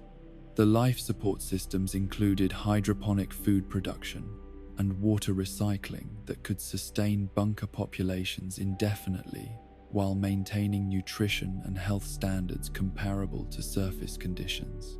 The power generation systems that supplied electricity for hardened military installations incorporated fusion reactors specifically designed for underground operation, while providing enough electrical capacity for weapons systems, communications équipement, and life support during extended periods of emergency operation. The backup power systems included multiple redundant generators that could maintain critical systems even if primary power sources were damaged or destroyed. Early warning systems that monitored global military activity incorporated satellite surveillance networks and ground-based sensors that could detect missile launches, troop movements, and industrial activities that might indicate preparation for military action. The intelligence analysis systems that processed this information incorporated artificial intelligence that could identify patterns and predict enemy intentions, while providing military commanders with strategic intelligence necessary for defensive planning. The seismic monitoring networks that could detect underground nuclear explosions and missile silo construction incorporated sensors that could distinguish between natural earthquakes and artificial explosions, while providing precise location data for targeting purposes. The atmospheric monitoring systems could detect radioactive debris from nuclear weapons testing while analyzing fallout patterns to determine weapon characteristics and yields. The communication interception systems that monitored enemy radio traffic incorporated automated analysis that could decrypt encoded messages while identifying communication patterns that might reveal military planning and strategic intentions.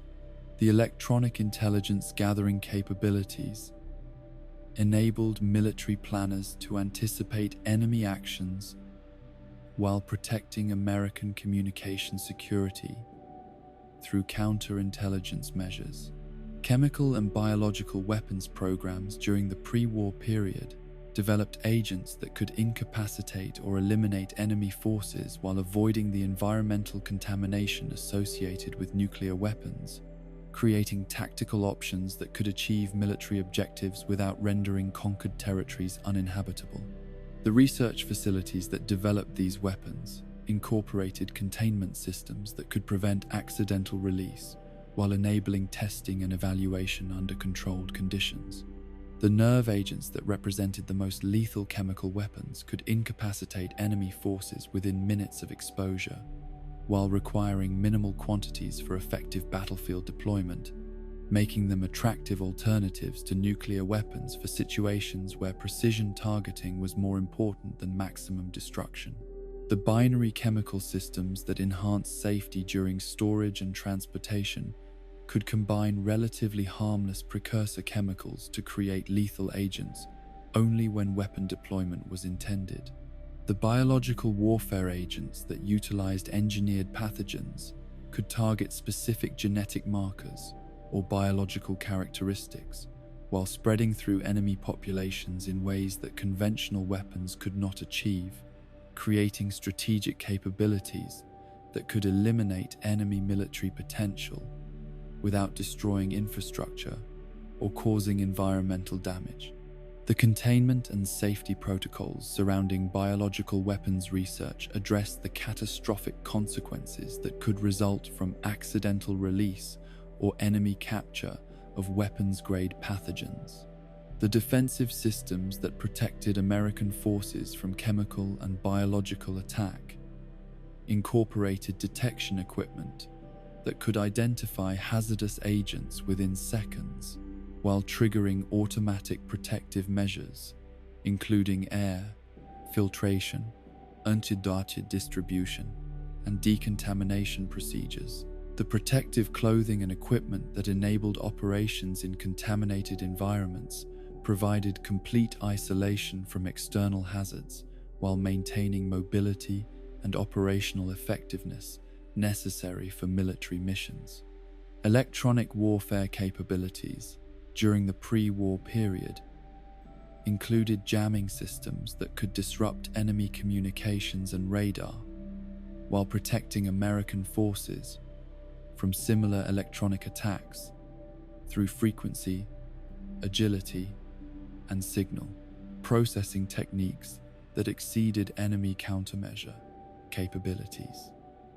The electronic intelligence systems could analyze enemy electronic signatures while identifying vulnerabilities that could be exploited through targeted jamming or deception operations. The computer warfare systems that could penetrate enemy networks while protecting American information systems incorporated artificial intelligence that could adapt to defensive measures while maintaining persistent access to critical enemy information infrastructure. The cyber weapons that could disable enemy command and control systems represented new forms of strategic attack that could achieve military objectives without conventional kinetic engagement.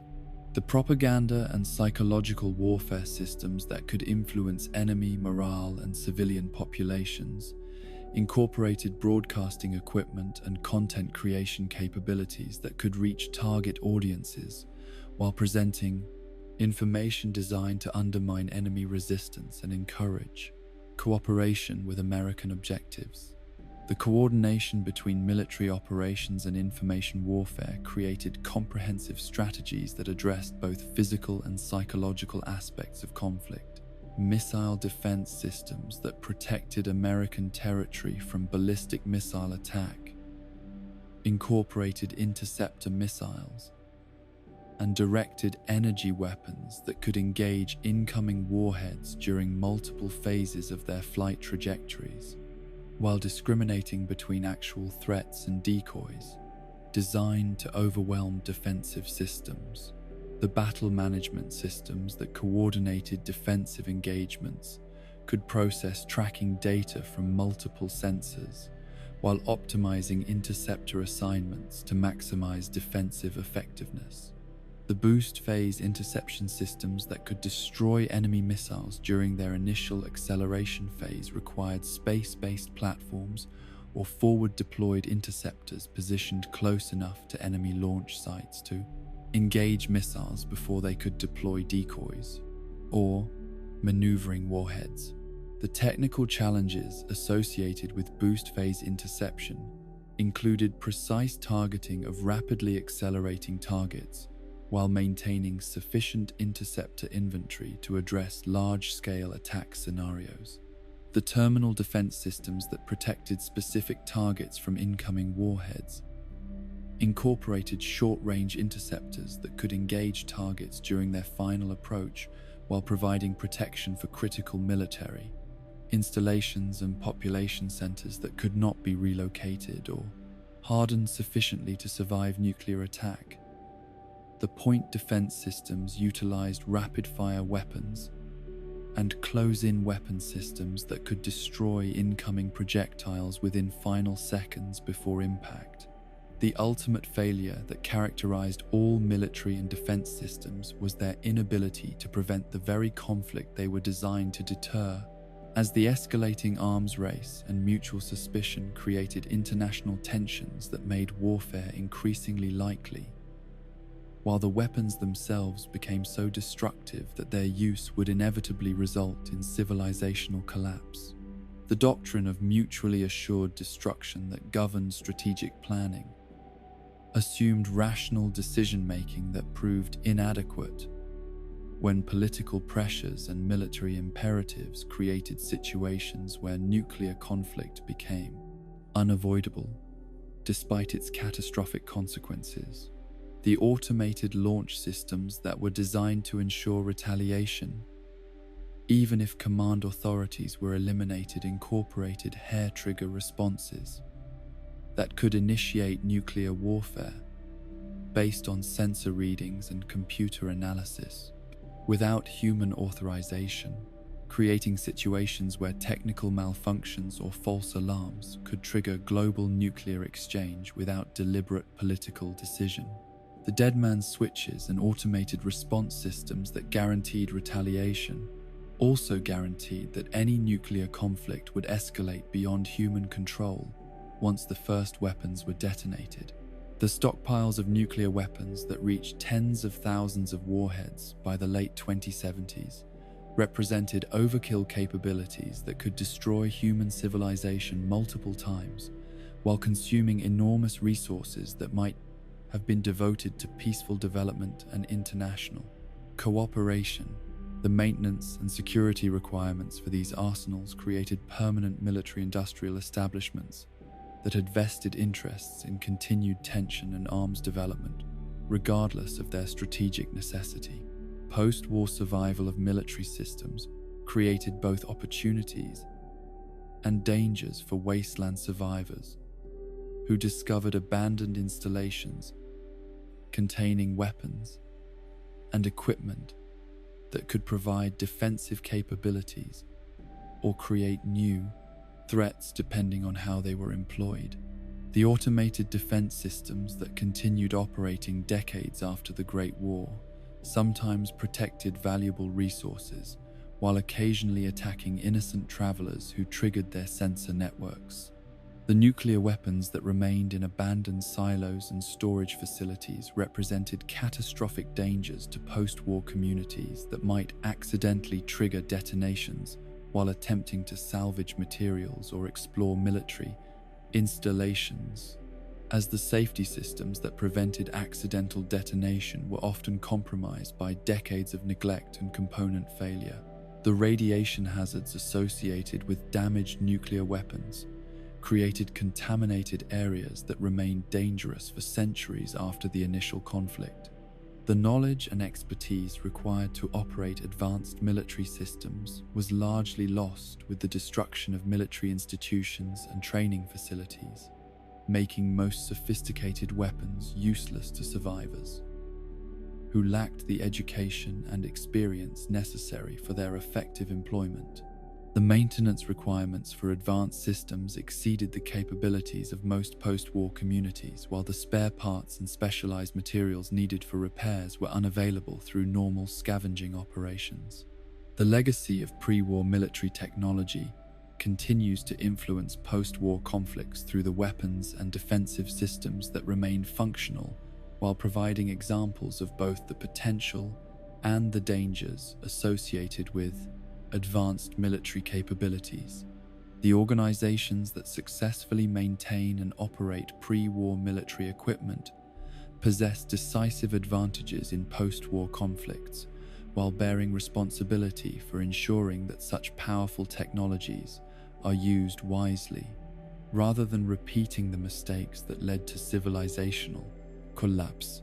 The lessons learned from the failure of pre-war military systems emphasize that true security cannot be achieved through weapons alone, but requires international cooperation and conflict resolution that addresses underlying causes of tension rather than merely preparing for their violent expression.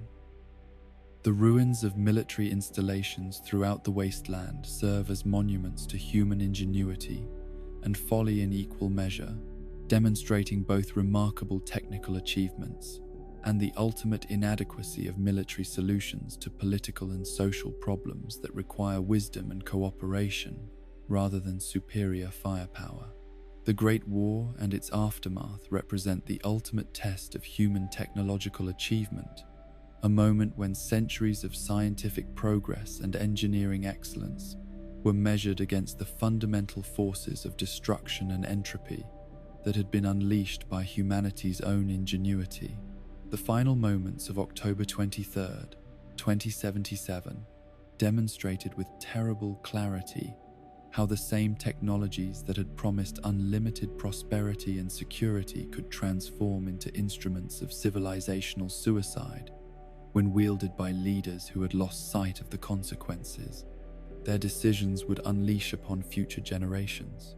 The cascade of system failures that began with the first nuclear detonations spread through the interconnected technological networks that had made atomic age civilization possible, as electromagnetic pulses from high-altitude nuclear explosions created waves of electronic destruction that traveled faster than the physical devastation of the weapons themselves. The vacuum tube electronics that had seemed so robust and reliable throughout the pre-war period proved vulnerable to electromagnetic interference in ways that solid-state alternatives might have resisted, though the scale of the nuclear exchange would have overwhelmed any conceivable electronic protection.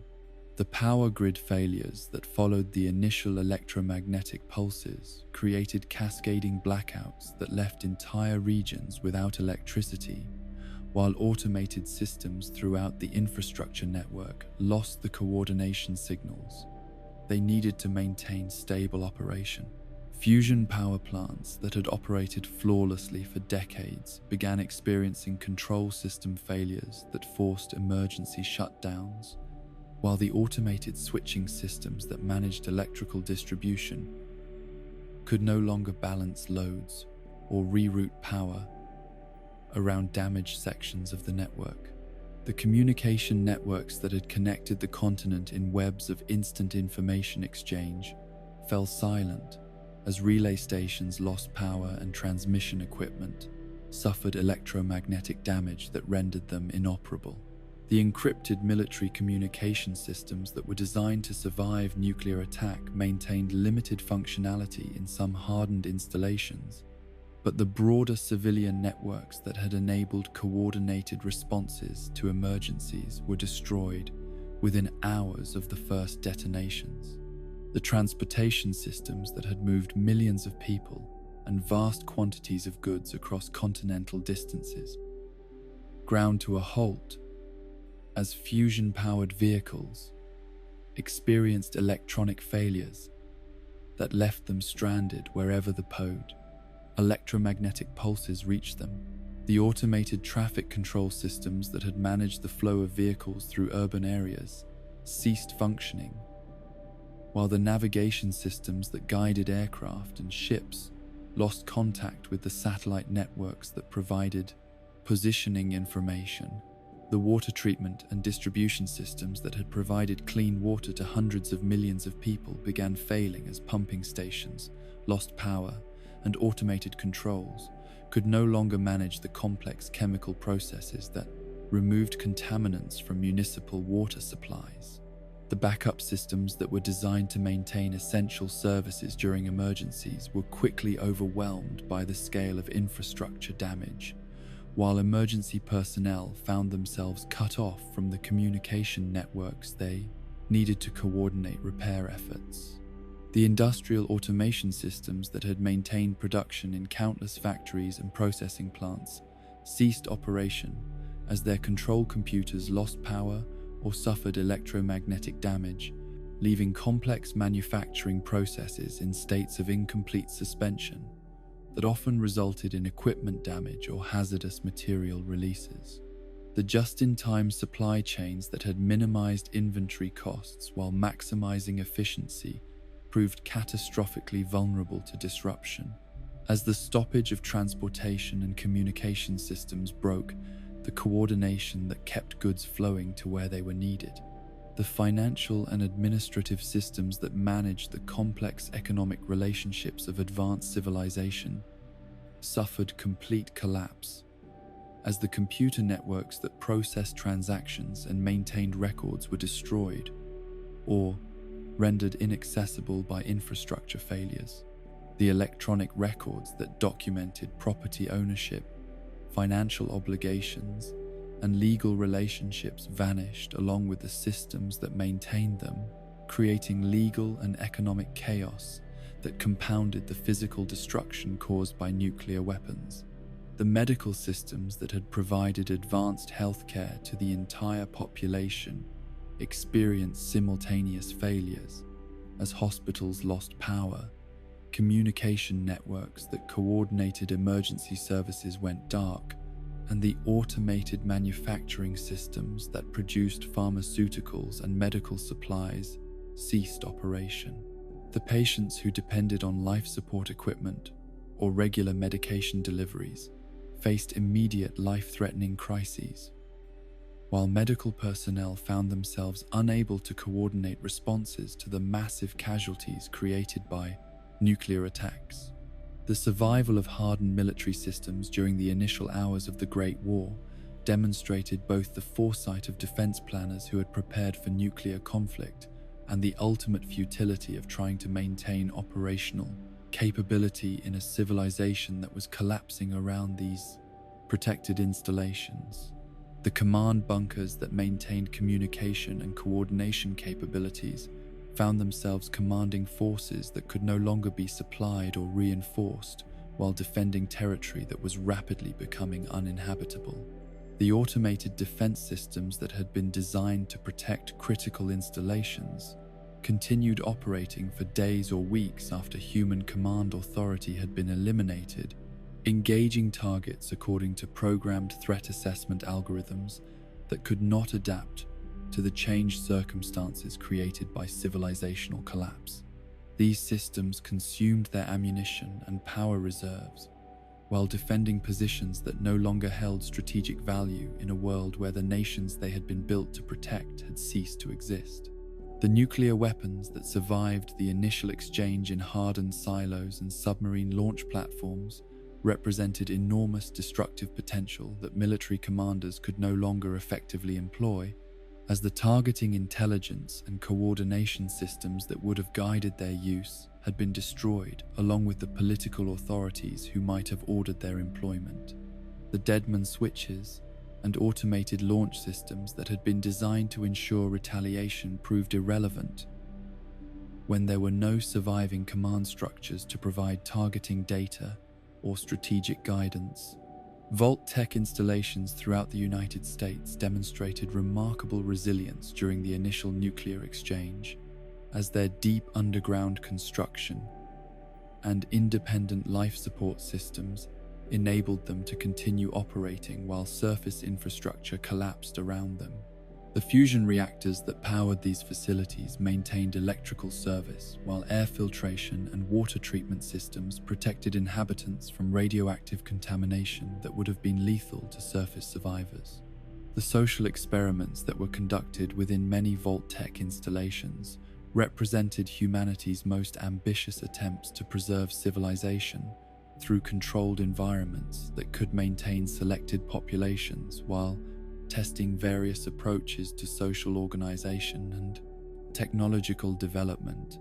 These experiments produced results ranging from successful community development to catastrophic social collapse, demonstrating both the potential and the limitations of trying to preserve human civilization through technological isolation from environmental catastrophe.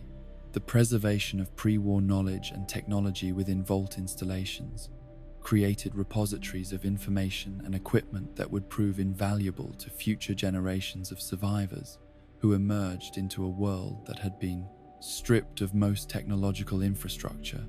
The computer databases that contained technical manuals, educational materials, and cultural records represented irreplaceable libraries that maintained connections to lost civilization while providing blueprints for eventual reconstruction.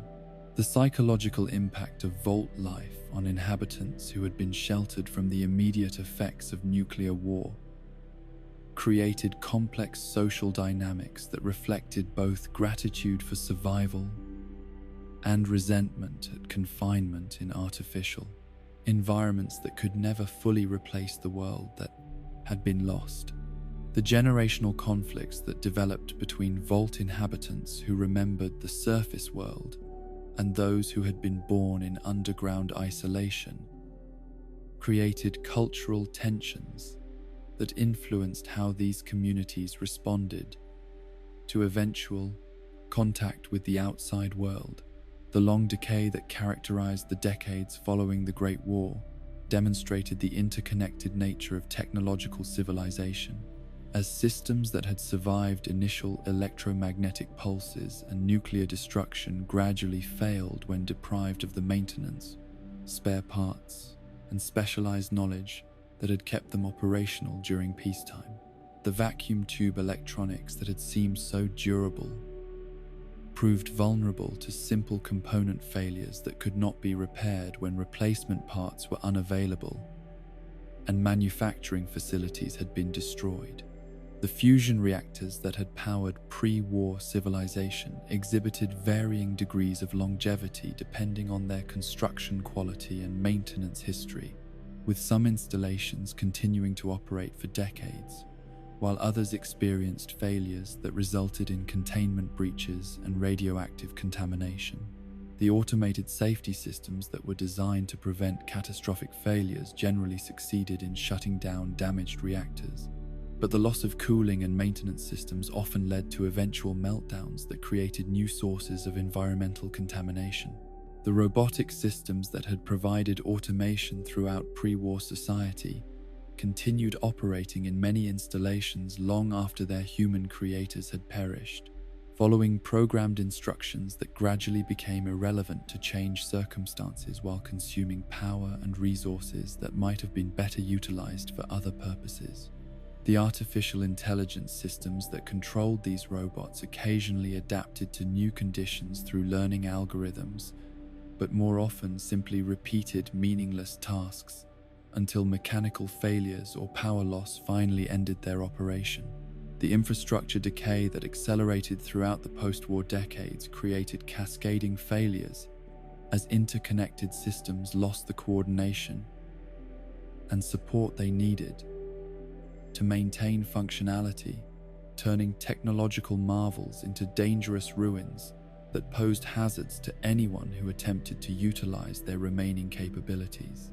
The automated systems that had managed water treatment, power distribution, and waste processing became sources of contamination and danger when they failed without proper shutdown procedures.